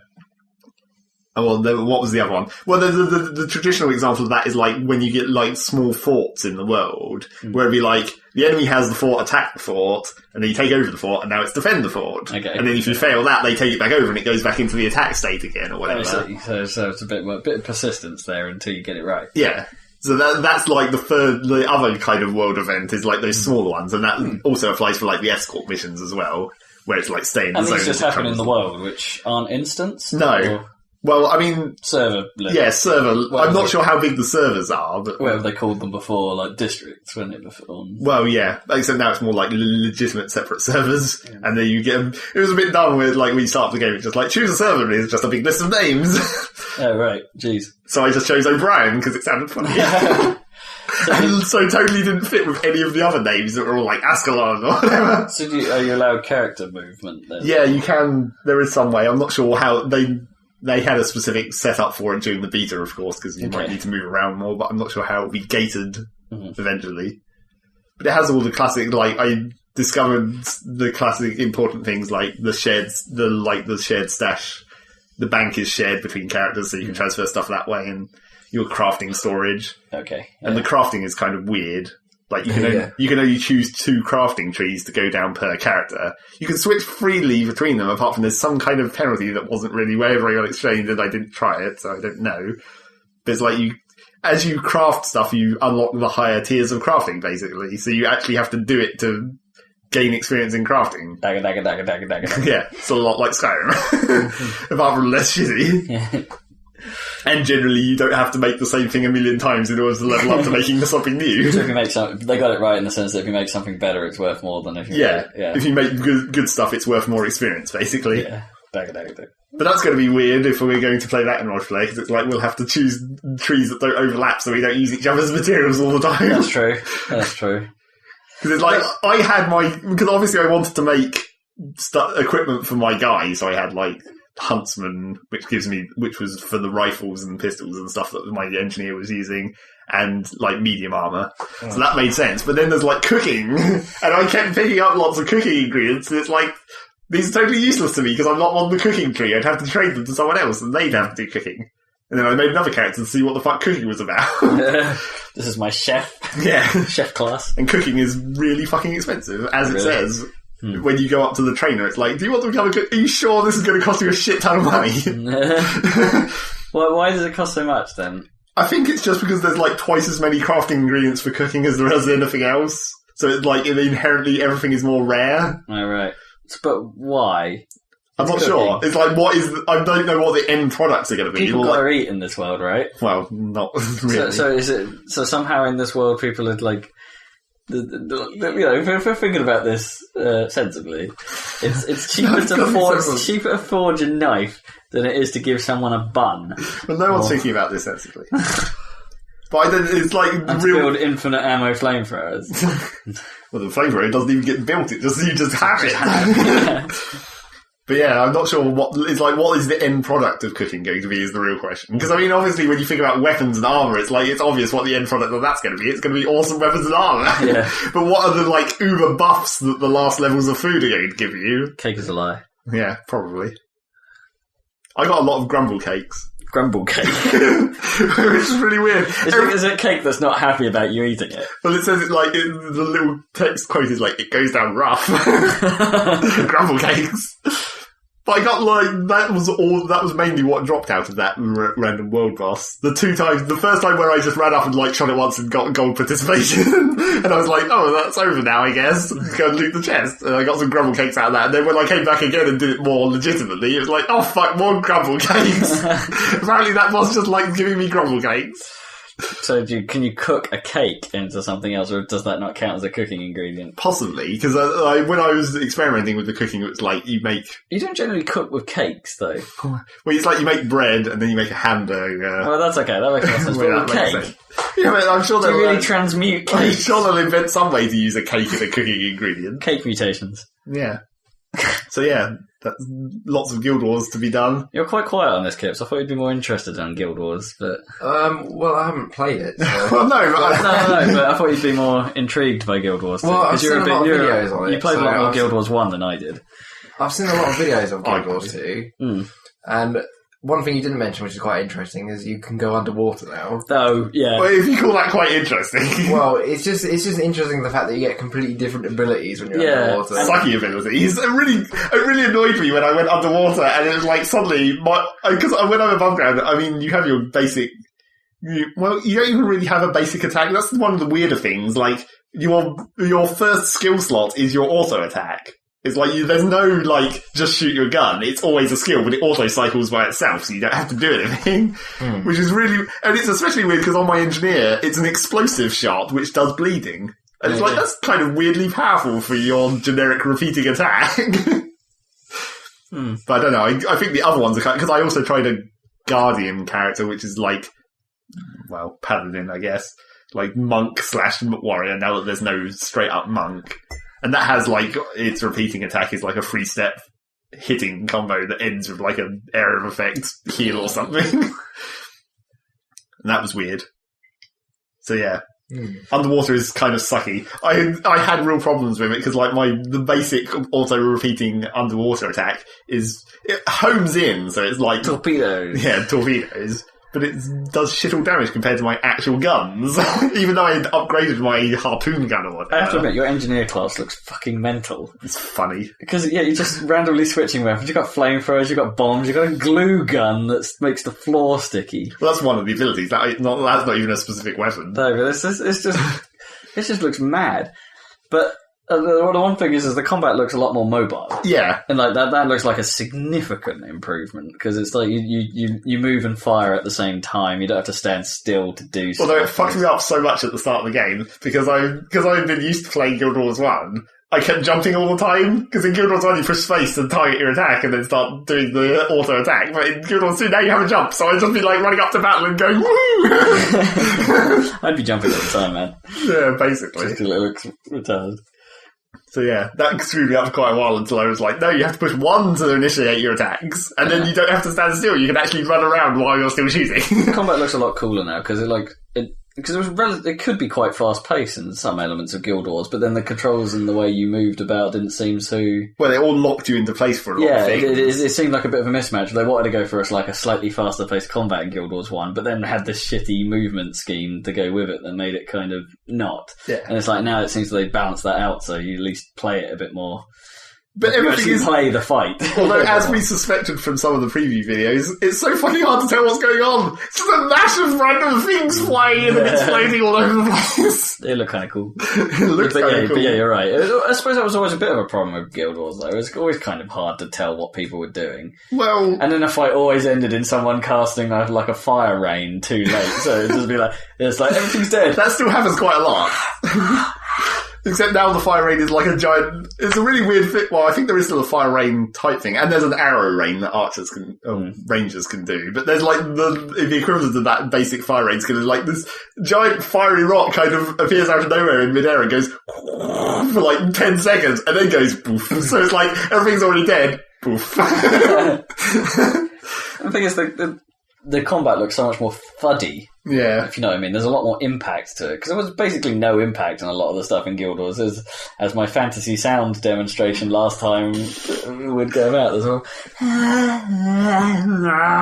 as it does. Although weirdly, for like, considering in Guild Wars 1 when you had your stupid smite, which is like glowing, it, like explodes everything around, well, not really explodes, makes things glow next to you. It kind of hurt a bit, randomly. But when I found smite on the Guardian, that's one skill which has like virtually no effect to it, which I found really weird. It was like you get like these little wisps that kind of fly through the air over the zone where you find it. Yeah. It's like, that's it. That's it.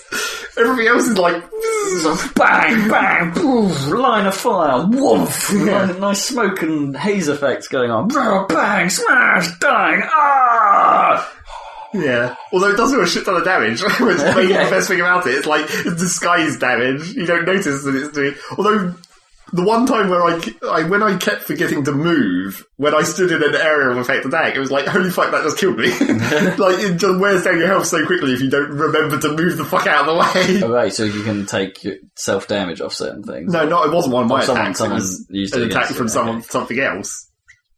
So, the one thing I suppose we haven't talked about is because you said the structure of the game looked kind of different, and that, Guild Wars 1 was heavily mission-based, with a bit of occasional open-world traversal, with some shitty side quests. And it's like, but now they seem to have shifted, from what I saw, the focus looks shifted. Yeah. So that the open world is now the important bit, and the missions are like, well, they push the stories, but they're less important. I haven't seen enough of the, where the bigger missions, because it's like getting through this first bit of your personal story or whatever that I eventually got through, it's like, there's nothing to it, really. But does this mean backstory and setting things up? I suppose my question here is does it actually mean that they've succeeded in making the open world an interesting place to be, which it kind of wasn't in Guild Wars 1? Maybe. But like I said, a lot of those mission places are like exactly the three same things that you're doing every time. Yeah. You're just grinding them out for points. It'd be interesting to see. Well, it could be more. It could be expanded in post beta, maybe. Well, yeah. I mean, there was. People were saying about there was a dungeon which is supposedly one of the more major parts, and there was only one of them in the beta, and I never got to see that, so I didn't know what that was about. But also a bit of a personal gripe. I saw the price of that game. Yes, I thought that as well. That's 45 quid. I mean, everything's 45 quid now. It's like SimCity's going for 45 quid, motherfuckers. 45? Oh, that's cheaper than I saw it. It's like the official price is like 50, 55 or something for the standard edition. So 45. I'm pretty sure I got it for 45 at least, I suppose, is on par with brand new AAA console release. And they fortunately for me, they prevented me from buying the next tier up of whatever collectors, not actually collectors. They have a middle Deluxe tier edition, yeah, and then there's collectors. Yeah, I think 130 quid. I think I saw it for. Yeah, but it was they helpfully prevented me from buying the deluxe edition because initially where it had descriptions of what was in it, it was one of them was a robotic banker that lets you access your bank from anywhere, and I was like, holy fuck, sweet. But then they changed that note to say a robotic banker that lets you access your bank from anywhere for 5 days, and I was like, oh well, now I don't have to care about that, so I can buy the cheaper one. For 5 days.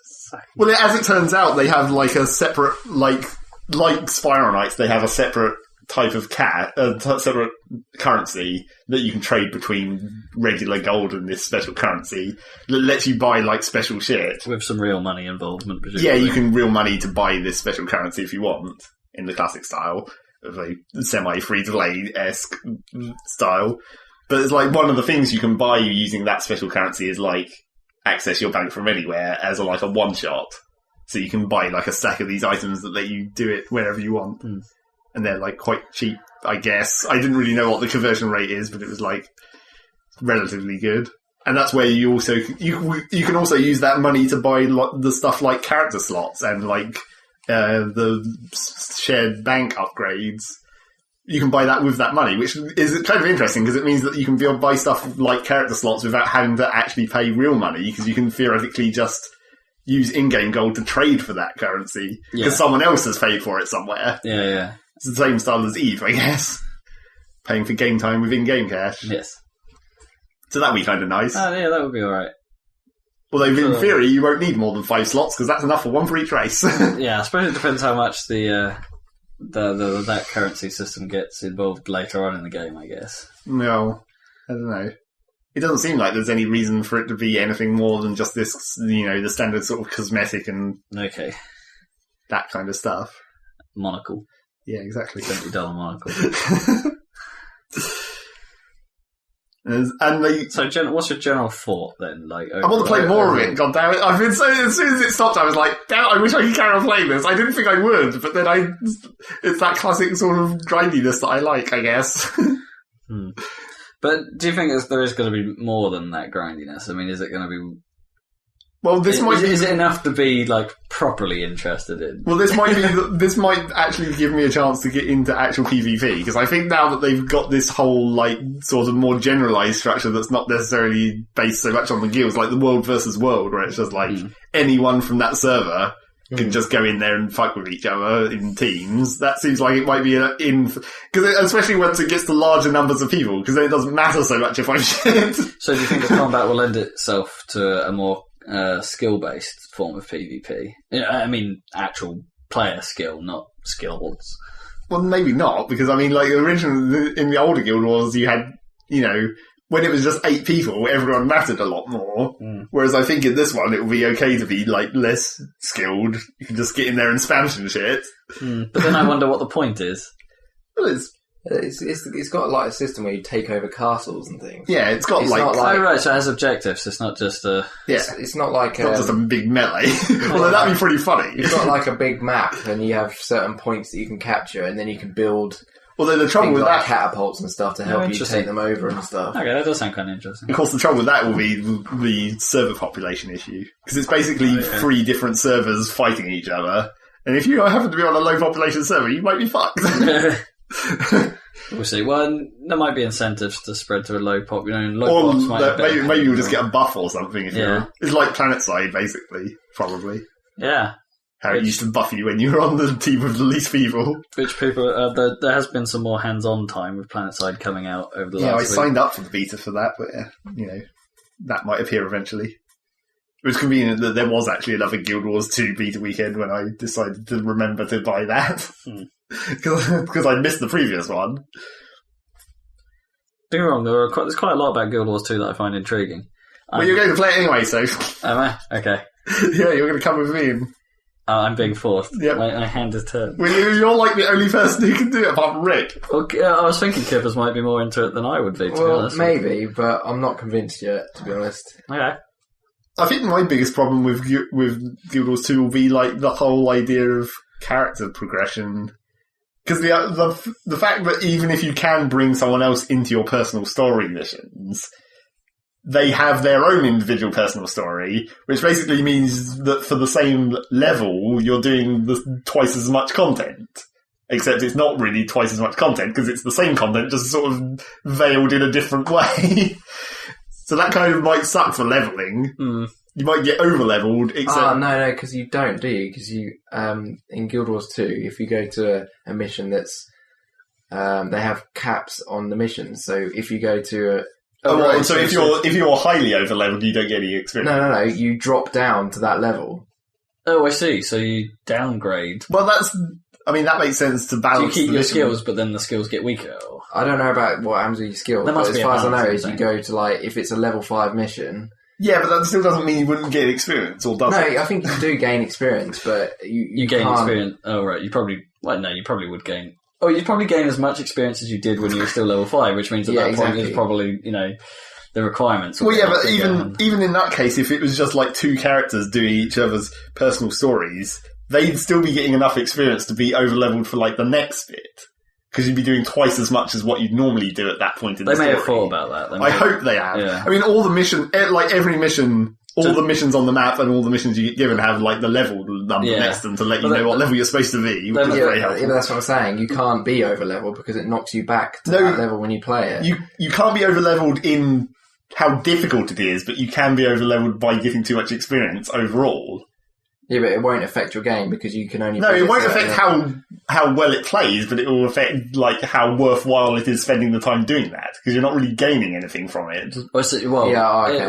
Would that... So is what you're saying, Kibbs, is that it will down-level you for like specific instances, like missions and So things if- like that. if But If For you're going example- back to like, if you're like a level 30 character and you're joining into someone who's just starting on their personal story, you won't be level 30 any longer. yeah, that makes sense. Oh, well, you will, but you won't act like it. Yeah, exactly. No, that's probably okay. If it's in like instances, Well, I mean- the stuff in the world probably makes sense to keep your level, but in like the actual missions, I'm not sure how that scales, because I mean, stuff in the world definitely does scale automatically depending on how many people there are. Because you can notice it sometimes, where it's like when you're by yourself, it's still not really any harder. Which is kind of weird. But as I say, it's not necessarily a matter of what the experience is like, is like just spending the time doing something that's not necessarily gaining you anything. How did Guild Wars handle? Because Guild Wars had the first one had that story moment, doesn't it, where the world gets fucked. Well, several of them. Lion's Arch gets sort of burnt. Yeah.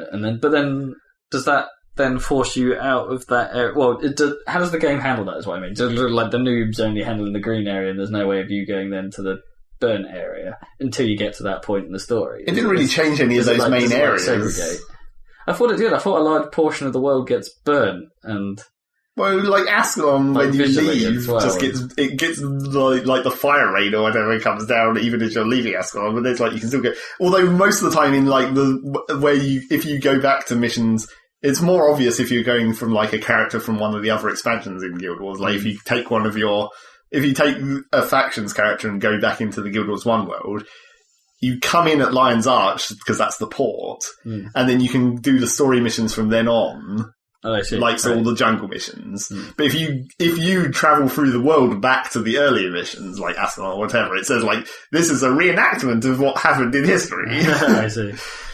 Wait, so yeah, maybe I'm remembering it wrong then. I thought maybe there was like a segregation that happened, like players that don't reach this point don't see the other players, and no, I don't think they change any of the major zones that much. Okay. Yeah. That does happen sometimes. I mean, there is a couple of bits that in missions that do stuff like that, where things blow up and it's like, no, it's totally fine. So yeah, Guild Wars. Going to play more of that whenever it eventually comes out. Excuse me. Right. Okay, we're rattling through this. We've got like half an hour left. Yeah, we still haven't covered most of the stuff. Well, I can hold off on talking about Mass Effect. Well, you need to talk to Dan about it, so. Yeah. Just unfortunately, I haven't really hit any spoilerific moments on it, but my god, is that game frustrating in places. So it's, yeah, I'll have a bit of a bunny with Dan about the combat, especially in Mass Effect 3. And similarly, we can't really talk about Fez without Dan. I mean, we could theoretically talk to Kippers about Fez. Yeah, we can talk about Fez. Yeah, we can talk about Fez a little in a generally kind of way, I guess. About how awesome we are, clearly. Yeah. The stupid thing is that I'm finding it hard to dispute that at this point. It's like, Fez is awesome. Let's make that absolutely clear. It's quality. You know, it's a fascinating game. It's just so... It gets you thinking in ways you're not quite expecting. And then I bet the only sort of failing I think I've had in Fez is that I was perhaps expecting it to be harder than it is. Yeah, exactly. It's like, when we've heard, like, on podcasts and things like that, people struggling to hit the initial 32 mark, which is like the first time you complete the game, supposedly, is when you hit that 32 cube mark. Because there's basically a door that you need 32 cubes to open that supposedly just triggers the end sequence. Or the first end sequence. Yeah. But then there's, but then we're rattling through it. We're nearly at 50. And we haven't really had much of a problem getting to that. Which was actually really funny, because it's like, when you start the game, you come out to this, like, hub, sort of, where it's like, look at this door, it's got 4 cubes on it, you need 4 cubes to open this, and here's one that has 8, and here's one that has 16. And then we just would go off into sort of what might be considered the overworld, rather than, like, this specific area. We picked up a shit ton of cubes, and then eventually we got to, like, 32 cubes, and the thing pops up and says, now you can open that door with 32 cubes on in that ancient city. And we're like, what ancient city? We've never actually been there! We've never needed to. I still think that, yeah, that's... I don't know, there's just something about that game. I don't know, it's hard to describe. It's not without its faults. It has a few glitches. We haven't had a crash on us. No. Which some people have been hideously complaining about. Yeah. And the patch hasn't even dropped yet, as far as I can tell, that supposedly fixes all of this. We do have some loading glitches. Well, yeah. Although I think that might be because I'm playing it off the memory stick. Oh. I'm playing it off an external memory stick as opposed to off the hard drive. Yeah, that might be. So it might mess up the loading. It's like the game doesn't expect it to take a long time to load an area. Yeah. So like you're zooming into the next one, and then just as you get there, it goes, "Oh fuck, I haven't got this," and so the screen goes blank for a second, like the world disappears. Well, it's because it's zooming into basically a picture. Yeah. And it's like, oh wait, we haven't actually loaded the level geometry when this picture disappears. Yeah. And then it goes. Eventually, it will black out to the loading spinning cube, and then go back to the game. And so it's like that could be because of, put it on a hard drive. Maybe it'll work better. Maybe. It's just the discovery element of that game where you're figuring everything out on your own. It's like, this is a treasure map. Oh, well, there were puzzles we solved without using the treasure map. Well, there was that one specific one where you get a treasure map which shows you where, like, here's a floating island that you normally can't get to, and it shows you, like, an invisible platform on this map, and we were like, oh, you can jump on this platform, but then you can't jump to the island because it's actually too far away It's from that still too platform. far. And we were like, and Rob was just like jumping and dying and jumping and dying. Yeah. So you're playing it together? Yeah. I'm helping. There's Rob's actually, playing. I didn't know you could do it multiplayer. You don't. Don't. I'm doing the. I see, you're I'm just doing the watching him movement, play. and I'm doing the brain work. exactly. I see. I'm the grunt. He's the brains. Brains and brawn. But yeah, that's the phrase. So Rob was on this invisible platform jumping all over the place, and then eventually he randomly got the correct combination of like jumping and rotating, and he hit another invisible platform and fell off. It's like, oh, there it is. So I figured, we worked out that if by rotating the screen, the platform doesn't exist except in one orientation. yeah. But then, sort of by accident, by me like trying and doing multiple rotations whilst jumping, I discovered where the second platform in the air happens to be and at what orientation it sits at. Yeah, so we and then found we that. made it to the platform, and then Much later, once we picked up, you get like a cube which is meant to explain like numbers, and there's also one for the alphabet. But these aren't spoilers because there are achievements attached to these that tell you you're going to get these. Yes. But we got this cube, and it's like, oh, you can rotate this. And it's like, what happens if you go back to one of those maps and rotate it? And then on the other side of the map shows you where the other platform is. And it's like, oh, fuck. That's how you're meant to do that. Now we know that you can rotate things. Look at the map. That's important. That's not a spoiler. You can rotate fucking objects. I was just too dumb to try it. But that's really the only thing we've brute forced, I think. Yeah, with the language. Oh, well, no, wait. We accidentally solved the folding cube puzzle. Yes, well, yeah, let's not reveal what the solution is for that. But yeah, we accidentally solved that one, and we were like, what the fuck just happened? And that's the only time we've looked anything up so far. This is like, why did we just solve that puzzle? Because then, of course, we can't figure it out because that puzzle's gone. You've done it. It's over. You wouldn't have thought, especially for that puzzle in particular, you wouldn't have thought it was possible to accidentally solve that. No. Because it's actually quite a complicated layout of blocks you have to move around. It would have been a sort of tricky thing to do, and it looked like I didn't even think. Oh yeah, anyway. Yeah, I didn't think you did it. I didn't think we did. I don't think I'd remotely done it right, but even when we knew what the answer was. But yeah, the other things that we like the discovery elements of all the language and stuff. But mainly, the first thing that we were sort of awesome for was the rotation code, basically. Oh, so yeah, some of those were easy though. Well, no, it was like the first time we did it was cool, where it had like that pillar that lit up and told you what button you were pushing, basically. The Tetris translator. Yeah. Yes, that was fun. And then we were like, oh, we got an achievement for that. Let's look at the achievements. Oh, there's an achievement that tells you how to rotate, and then you get another cube. Yeah, there's an achievement that's a clue for a cube in the game, which is kind of cool. Yeah, that was funny. There's a lot of meta stuff going on. But then there's a lot of stuff we still don't know, even at this late stage. There's an awful lot of stuff we can't figure out or haven't been able to... Wow. And some we haven't even seen. Well, we're assuming there are more clues that we haven't seen and things like that, but that game is so brilliantly put together. It's like although, fucking riddles. Well, yeah, that's the thing that's fucked us up. As soon as we got to an actual riddle, we figured out the language easy enough. And then once we translated something and it was a riddle, it was like, shit. It's like, now we're in trouble now. We're going to have to actually think laterally and all that crap. Yeah, it's not just like assigning a number to a symbol. That's easy. That's logic. But it's properly good. But it leaves me with a problem. Yeah. How do you follow up a game like that? Take 10 years. Yeah, take 10 years, do it again. Well, maybe they'd make one that's got, slightly ramps up the difficulty slightly quicker. Well, I don't know, because it is almost sort of an open world aspect to it that we just sort of... We almost came to some of the things in the right order. Sort of naturally. I'm not sure whether we... Oh, on the clock. We still haven't figured out most of the clock. No, we know what's up with the clock. It's just a stupid thing where it depends on your fucking system clock. No. That's never going... You're going to have to disconnect your Xbox from the internet and edit the time and then go into the game and then click the thing. Oh, I don't want to deal with that. No, so we're never going to get that until, like, the last possible moment. Yeah, apparently some of those are ridiculous. Like, you have to actually wait like a week or a month for it to that clock, hit the exact right time. Well, it's because it's four sides. I think it may be weeks, because we did the second one was easy, and then there's minutes, hours, and then presumably days. Yeah. So, because it's a four-sided clock. However long the day... It might be 12 days. Yeah. For that to go round. So, yeah, that sucked. Yeah. Maybe we'll get lucky. I doubt it. That's going to have to be a system clock editing thing to do. Which is kind of poop. But it's kind of in the whole vein of the game. The whole game goes down this I'm a game thing. doesn't it? It's like it doesn't play up to the fact that it's just a game presented in pixels. It's like it sort of parodies itself. Yeah, I guess.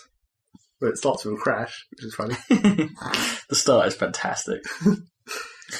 Boot screen. Well, and we found like the glitch room. Oh, the glitch room was one of the most recent things we did. That was just like a massive garbled screen of constantly jiggling sprites. It's like, how do you work your way through this? It was fucking difficult.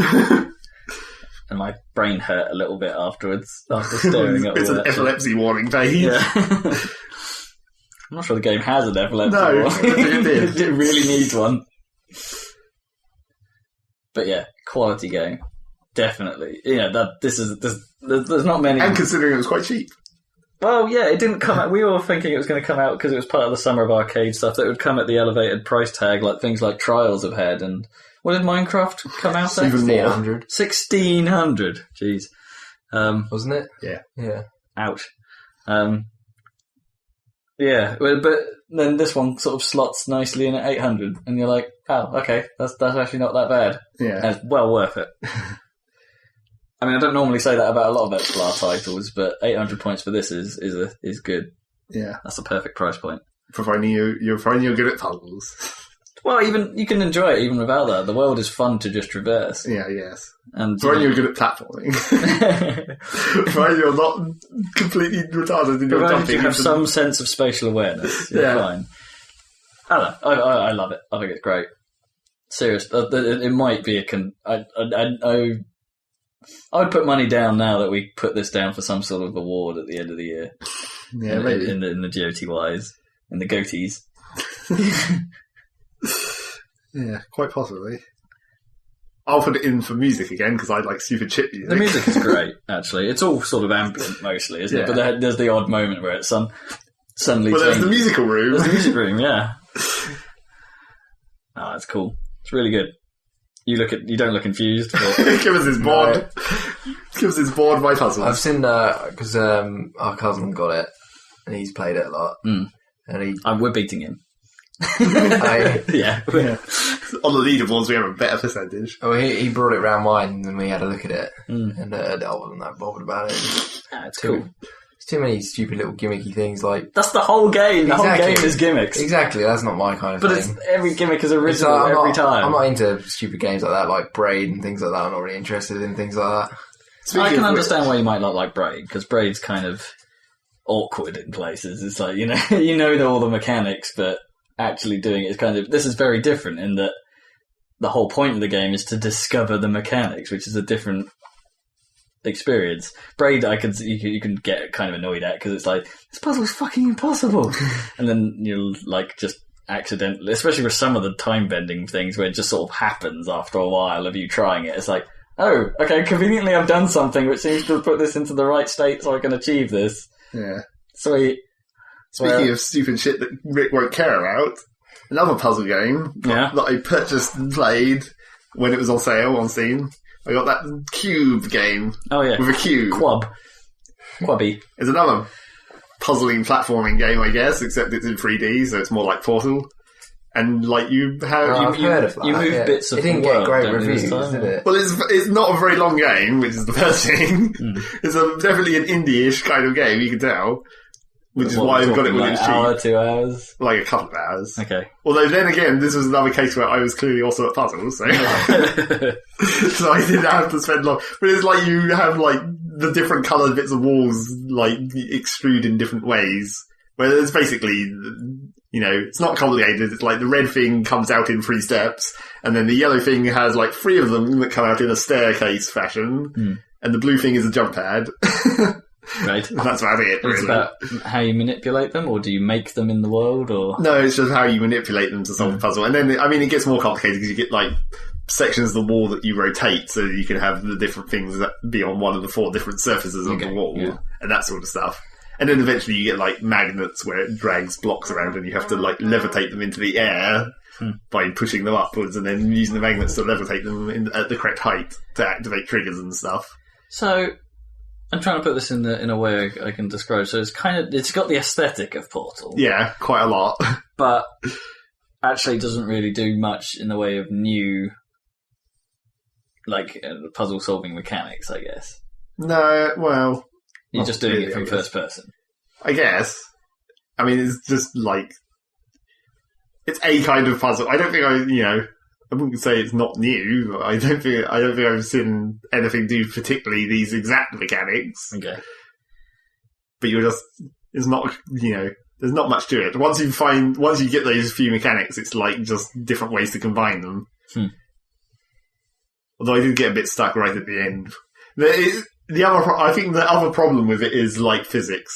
Because as soon as you have a fucking physics engine, for some reason people seem to be ridiculously enthusiastic about using their physics engine to make nice physics when they really shouldn't. Because it's like, for example, like one of the last puzzles you're using the magnets in basically a sealed room to like shove these blocks around, and you have to basically rearrange the blocks into a specific order by like butting them up against things that you can extend out of the wall. Or whatever. Okay, right.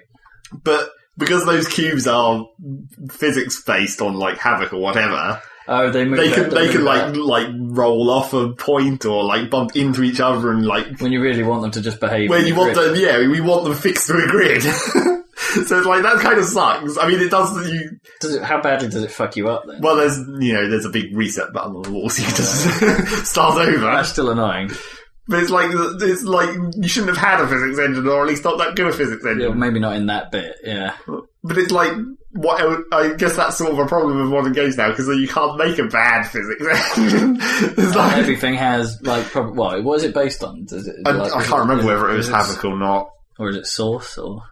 It's not Source, but it might have. Oh no, I think it was physics. Oh right, in this one. Yeah, physics.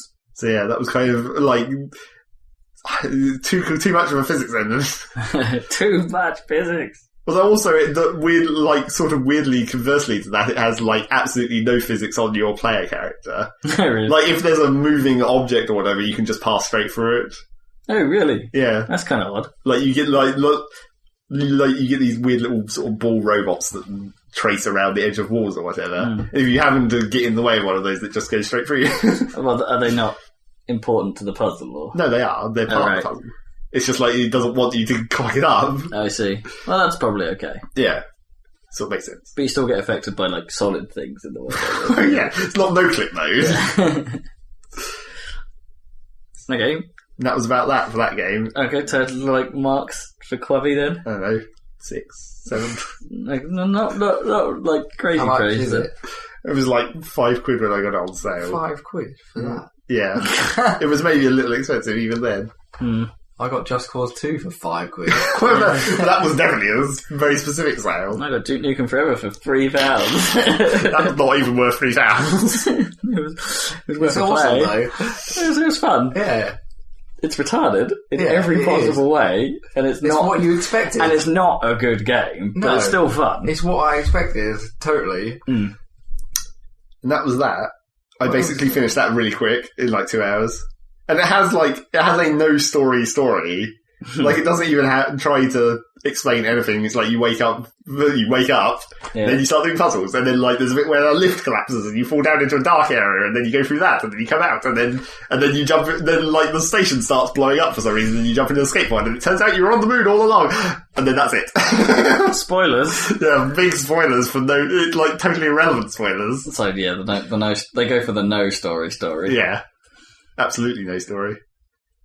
And then... So the Limbo, story, I suppose, so there isn't really a story. Well, I think Limbo probably has more, elements that hint towards a story. You don't know how the fuck you got there, you just know that you're there. Yeah, but then probably has more hints than this bit, where it's just you're... I don't know, you're in some kind of science kids in a factory and water, and then you find your sister, and then the game ends. It's the fact that you can find your sister probably tells you quite a lot. That's it, that's the entire story, I've just told you it right there. And it's black. Everything's black. Racist. And then I played a lot of other stupid shit. Which is to say, old stupid shit. Oh, really? You've gone retro? Yeah. Holy shit. Alright, lay it on me. Wow. It's sort of mainly been because of shit that I've been hearing about on the Bombcast. Because they keep talking about old games that I like, and then I'm like, I can dig that, I'll play that. So first there was Tony Hawk's Pro Skater 2. Oh, yeah. And also because I got that disc back off Dad at last. Because I knew that he had it, and it turned out he did. So I was like, I got a hold of that, and installed it, and it totally works in Windows 7, and I was like, sweet. So I played that and ramped around all over the place in the Tony Hawk style. Tony Hawk's 2 is my favourite game like that. I think I prefer Tony Hawk's 3 in terms of like the mechanics of it, but the actual like levels are better in Tony Hawk's 2. I remember I literally knew every nook and cranny of Tony Hawk's 2. Well, you had to, because that was the only way to complete the game. Yeah, because there was a lot of things where it was like you had to do a specific thing to unlock another area. Yeah. Like grind on this one specific rail. The problem is I wouldn't be able to remember any of it now. Oh, you'd be surprised how quickly you'd remember it again. You pick it up quite fast. It's not, those levels aren't nearly as big as you might remember, in fact. No, two are quite small. Yeah. Although they have said that in the new HD version there's going to be some stuff coming from 3. They were talking about that they've added reverts. Are reverts the tricks where you go up, are they like lip tricks, or... Well, no, I think the ones that they're talking about are the ones where you go over a spine transfers. Oh, right. Is that what they were calling reverts? Right. Because apparently they said that they added the ability to do it in 2, in the levels that were designed for Tony Hawk's 2. Yeah. That you couldn't do it before, but... I didn't even remember that you could do manuals in 2. I didn't think you could in 2. You can. Yeah. That was in 2. And they count for combos and everything. It's not just a pointless thing. That was the thing about the reverts that they've added, that they don't add to a combo, so it doesn't affect the scoring system. It's just a means of traversing the world. Not that matters in 2. And of course in 2, it's like the old classic like magnetic bowls, where it's like if you're in the corner of a bowl, you're like... Yeah. It's really funny. Just go round like a novel bit. Especially if you find one that's like a small circle and you just go, way! I want to be able to see like a replay camera from afar, just so you see how retarded it looks. Someone has to hack that shit. Well, it has a replay, and it's just the camera isn't quite that far out. No, but it still kind of follows the... It's not like the behind the back cam it's normally in. It does have like special camera angles. Oh, right. They're just not far enough away to really see that. Oh. So yeah, I played a fair bit of that. I got to the last level and then I couldn't be bothered to try and do the last, because it's that stupid fucking Mexican bull ring with the loop. Yeah. And that's like it's a tournament, so you have to get a score. I thought it ended on the Tokyo thing. Oh no, that's 3. Yeah. But you have to get a score on it, and I can't find any of the gaps, so... The only one I know is the loop and going up to the sands, which isn't enough to score very much. Mm-hmm. Although, to be honest, it appears that you don't have to score very much, judging by those speedruns. Yeah. just do an A trick and then leave. Yeah. There we go. There you go. 10 out of 10. So that was that, and then...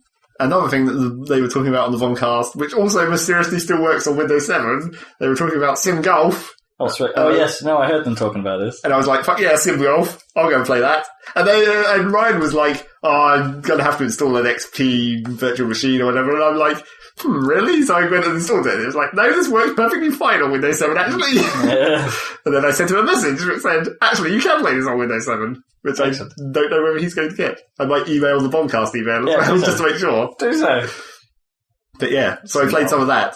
Apart from, that game's not really as fun as it at first appears. I remember it being pretty shitty. Well, it's not a bad game in like its mechanics of like building the course or whatever, and like how the elements and where you put them and stuff actually matters, and it makes the course interesting or challenging or whatever. But it's kind of stifled by the crap mechanic of you have to wait for this one specific guy to come and play your course to unlock more land. Oh, right. So you can only, you have to fit so many holes in, and then he comes and plays, and he's like, now you can buy more land, and then you can actually extend. Do you add more holes, or do you redesign your existing ones? No, you add more holes. Which is also another problem, because you have to, really plan ahead, where it's like, I have to fit 18 holes into this area somehow. Well, not the eventual whole area, you have to fit 18 holes. Obviously, you don't try to cram 18 holes into the first area. I've got weird images in my head of it looking a bit like mini-golf. Like, where the people are huge, and the holes are tiny. Yeah, well... Not quite that bad. Relatively huge. But they have to be big enough so you can distinguish them, and then you have pointless little animations, and they all spout Simlish all the time or whatever. Yeah, exactly. So yeah, I played some of that, and then I remembered that it wasn't that fun initially, unless you actually plan ahead a lot. So I was like, oh, now I can actually get back into it now that I've remembered remembered that you have to like build your buildings in a specific place in order to not cram them into the wrong area of your course to allow you to curl the holes around. So it took a little while to rediscover the actual tactics. Yeah, the tactics that you're using to avoid the jankiness of it. And then the last thing I played, which doesn't work on Windows 7 because it's a DOS game, I dug out Cyril for Cyberpunk again. Oh, yeah. Which I had done again quite recently, relatively, but I think that must have been on my last PC, because I'm fairly sure I had done it on, well, mainly because it wasn't installed on the version of DOSBox I have on this machine. I think it was a while ago now that we did that. But yeah, so I went back to that, and the first time I played it, which would have been like 92 or something, no, not that old, 96 or something. Yeah, it's pretty old though. But yeah, the first time I played it, I got to like this certain level, and then I got stuck. Because I was like, it was basically starting to turn into quite a maze at that point in the game. I don't think I could ever get past the second version of this, one of the metal levels or something. I can't remember. That's not specific enough. No, it's not. I don't know if it was the factory or what. Like Well, the place I remember getting stuck was on one of the Cyber Factory levels, and there's 3 of them. Yeah, I think I always got stuck at the second and just couldn't find the route. Yeah, I did manage to get past the second one, but I got onto the third one. But then when I got onto the third one, which I think was further than I'd ever got before, it was like, I think there's actually a bug. Because it's like there's basically an invisible wall, and you can see like a bit of level that you could theoretically get into. But there's an invisible wall, and behind that there's a fucking pass card, and it's like, oh shit, now I can't. And the other trouble is that the door that this theoretically opens isn't like a door, so it's not even labelled. So I'm not even sure if that's the pass card you need to get to open this door. There's no way of knowing. I can't get to it. So I was thinking maybe I could. Apparently, there's cheats that I might be able to use to just like give me all the pass cards. Oh, I see. So I might be able to bypass that and get through the level, see the rest of the game. Because apparently there might be quite a few more levels after that, even. We never did get past that, though, did we? Ever. Well, the maze aspect of those Cyber Factory levels got quite extreme, and the main problem with them is it's a lot of vertical maze. Yeah. There's like a series of platforming basically that you have to do, and if you fall, you go right the fuck down to the bottom. Yeah, it's really bloody irritating. I do remember that much. Had some cool music. Yeah, exactly. That game had good music in general. For a DOS game, yes. Yeah. Chiptastic. Old school. And that was it, I think, apart from Minecraft, obviously. I haven't played Dwarf Fortress. Wait. I played some Eve. Still. Anything happening? Not really. Okay. I'm sure there was something I was going to say about Eve, but I forgot what it was. So never mind. It's probably not important. I got iPad stuff I can talk about. Do we need to? iPad gaming is cool. It's not. Got some time. I did try one of the big hitters, supposedly, on the iPad, which was the Cut the Rope game. Oh, right. Oh, you just play that on Internet Explorer. Oh, yeah, true, but I just hadn't played it. Or It's Cut the Rope Experiments, technically, on iPad, which is free. And, it seems suited to touch controls, so I'll do it that way. Be. Yeah, it's alright. I don't quite get why it's the phenomenon that it is. It's a bit like Angry Birds in that respect. It's like, Angry Birds is cool, but I'm not quite sure why it's as big as it is. It's because it's a casual game. Yeah, that casual people play. It's like it's fine. It's a bit more. It's a bit more involved, I think, Cutler, because the levels happen quite quickly. Yeah. So it's like if you're not on the ball, like it'll take you a few times to know what's going on, almost sometimes, and like, all right, I've got to do that, and the physics will then cause it to do that, and then it's kind of interesting, but. There seems to be far too many. This sounds bad, but there seems like there's too many levels because it kind of gets kind of dull. Well, it's like I picked up my dad's iPad and looked at one of the things that my mum had put on there, and it was one of those things where you have to move the blocks to unlock the block that slide the block out the middle. Soccer ban. Yeah, like that. Apart from it's like long blocks. Oh, okay, yeah, I know what you mean. Yeah. But they used to do it with cars. Yeah, they used to do it like that traffic puzzle. Car park. Yeah. Block or car park cafe. It's basically that. And that has about 1 million billion levels, except they're all the same. Because I went to like the easiest because I was just pissing around. And it is like, you slide the things and then you go out and then it just goes straight on to the next level. And I was like, so I can do them. And then eventually I start to realise that they all only take 5 moves on easy. So I was just like, ding, ding, ding, ding, ding, zick, ding, ding, ding, ding, ding, zick, ding, ding, ding. And then I was like, so I did this for like 5 or 10 minutes. And I was like, this is still going. And then I went back to the levels select screen and looked at and scrolled through the pages and pages of the levels. Like, fuck, how many levels are there? And it's like 2,000 different versions of this same 5-move puzzle. It's like, there can't possibly be 2,000 different ways to put these blocks in there, so it only takes 5 moves to solve it, isn't there? Apparently there is. But it wasn't. But you don't think they're actually getting any harder? As you No. Weird. They were all basically exactly the same at some point. Strange. In fact, there was it's clearly, obviously, it must be like almost every extrapolated position that they can exist in. Because there were a couple of them where it's like, this isn't even a puzzle, where it's just like... Can you do them out of sequence then? Really? Yeah, you can pick any level in that huge, ridiculously long level select screen. Like 2,000 goddamn different versions. I was still annoyed that they didn't bother putting any user generated content into the Choo-Choo version on iPad. What user generated content do you want? Well, on Dreamcast and to a lesser extent on GBA, you had the ability to create puzzles and share them. And it's like, I guess that makes sense. Yeah, and there was hundreds and hundreds of them on the GBA version. Yeah. But they've only pulled, as far as I know, all the ones from Dreamcast, which is a very paltry selection, and they don't really get hard until the last category. This is a shame.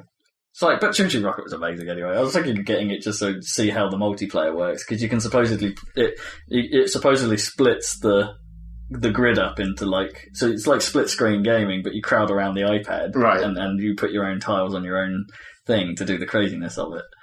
But it might not work. Might not be quite so appealing on the little diddy grids. Or we can just actually do your retro day and get the Dreamcast out. If it works. My third Dreamcast works. The other two don't. But yeah, I don't know. Choo-Choo sounds amazing. Still, just to bring back out that game. I've got it on my Android. Yeah. What's your opinions on the mobile version then? Because that'll be the same. It was alright. I only played it like once and got bored of it. Fair enough. I think Choo-Choo was all about the multiplayer really. But the puzzles were cool, but there weren't enough on the original. And then GBA fixed that problem, and now they've unfixed that problem. Balls. Choo-Choo was awesome. Love that game. What else have I been playing? I finished Anomaly. Yeah. The campaign. Did you say that last time? I'm not sure I did. Well, I mean, obviously not last time, it was E3. But... I think we talked about it off air. I finished Anomaly. So I'm left with this thing called Squad Assault mode. There's a couple of variants of it, but I've only tried actual Squad Assault. Yeah. And it's like a survive 10 waves sort of version. Right. You plot your course through and you have to try and... But annoyingly... And it plays okay. It's fine. You have to go to these like little power station things, destroy everything around it, and it gets harder as you go through. More enemies spawn each wave, and of course you're earning money as you do so. If you plan your routes accordingly, so you do the objective within the time limit and pick up cash along the way, you've got enough to sort of build up your troops as you go. Yeah. Annoyingly though, this mode can take there's 10 waves, and they take about 5 minutes each to process. For you to do, which means the game probably is going to take about 40 to 50 minutes depending on how quickly you tackle it, which is quite a long time. And there's no checkpointing at all, and the game doesn't save your state. I mean, a lot of iPad games, when you go out of the app and stuff like that, it will remember it forevermore until you go back into it. This game doesn't do that. It doesn't if you go out for too long, the iPad turns it off, and then you go into the game, and then it's lost your state, and you have to do the thing again. So it's I'm like, fuck that shit. This isn't why I play iPad. I play iPad for resumable. You play iPad for some reason. I play iPad for quick, short burst games. So, and I picked up Plants vs Zombies because it went cheap. God damn it! It went cheap, and the iPad version is the superior. No, you're going to be buying Peggle on it. No, I'm not going to buy Peggle. And the Xbox version is the winner for that. But yeah, Plants vs Zombies still cool. The new Magic game comes out in 4 days. Yeah, I noticed. So what do we know what that focuses on? Has there been new sets in the last year? Yeah, there's been the whole new block, the Innistrad block. Oh yeah, started around the same time as the last game. Mm. And then they didn't really feature it in. No, there was add-on packs, I think, wasn't there? Oh, okay. Right. But yeah, and then they've got the new core set since then, obviously M12, and then it will feature cards from the new one, M13, as well. Ooh. Is it still going to be the same sort, yeah, it's going to be exactly with the big dudes? I think it'll be special exactly cards the same, or as far as I know, yeah. Did you do any of the There's Arch Enemy. there's the puzzles on Arch Oh Enemy. yeah, I haven't done much of the Arch Enemy stuff. I've finished the main campaign, but Yeah, I've done some of the Arch Enemy. It's fucking hard. Yeah. But the It's just puzzles more on luck Arch in Enemy are impossible. I cannot figure them out. I think I've done a couple of them. I spent like a good hour or so a few weeks back just trying to figure out how it's even remotely possible. It's the one where you get the ability to your opponent, your guys don't really have much. You're playing as like a vampire guy, Right? Yeah. and you have the ability to steal an enemy's creature. And you have goblins. That's it. You have the Goblin King as your option, so you could make your goblins more powerful. Oh, I think I did this one the other day. Or grab or steal a creature and try and get through as a flyer. I just could not find the combination that would work. I found one that would get him down to 1 health. Yeah. But then I'd murder myself as part of that process because of some side effect. And it's damn! I can't remember how I did it, but all I remember is it's really straightforward.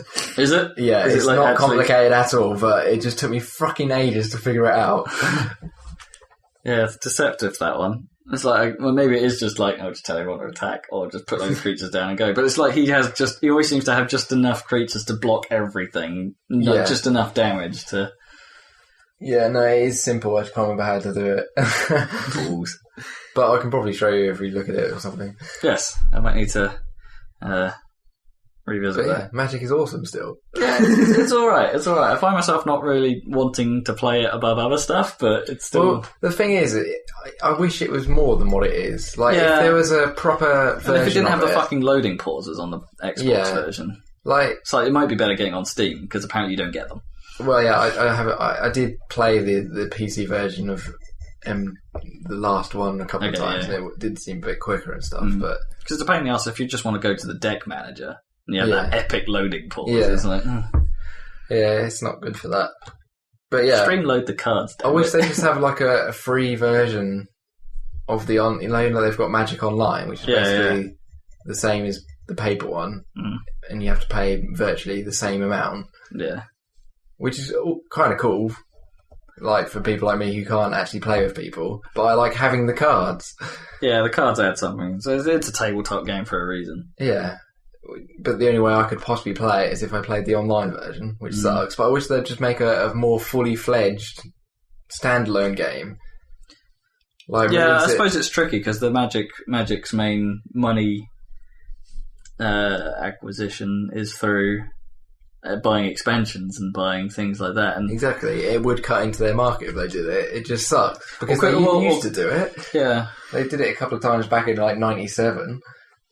Yeah, you are restricted to how you can play it, I suppose, on a console as well. You don't get quite the same thing. You can't play it multiplayer, for instance, unless you have live. You can't get everyone in the same room and play Magic because you can see each other's hands. But you know what I mean? They could release a proper version where you can actually make your own decks and... Yeah, I mean, that's frustrating. I sort of would think they'd sort of do that as an advanced mode, like have every card that was in the game. But then I suppose they don't really include the entire set, do they? No, in the games. No, that's what I mean. It is a very streamlined version, and I see what they're going for. But I also see your point as well, is that for actual experienced players, it's not much of a.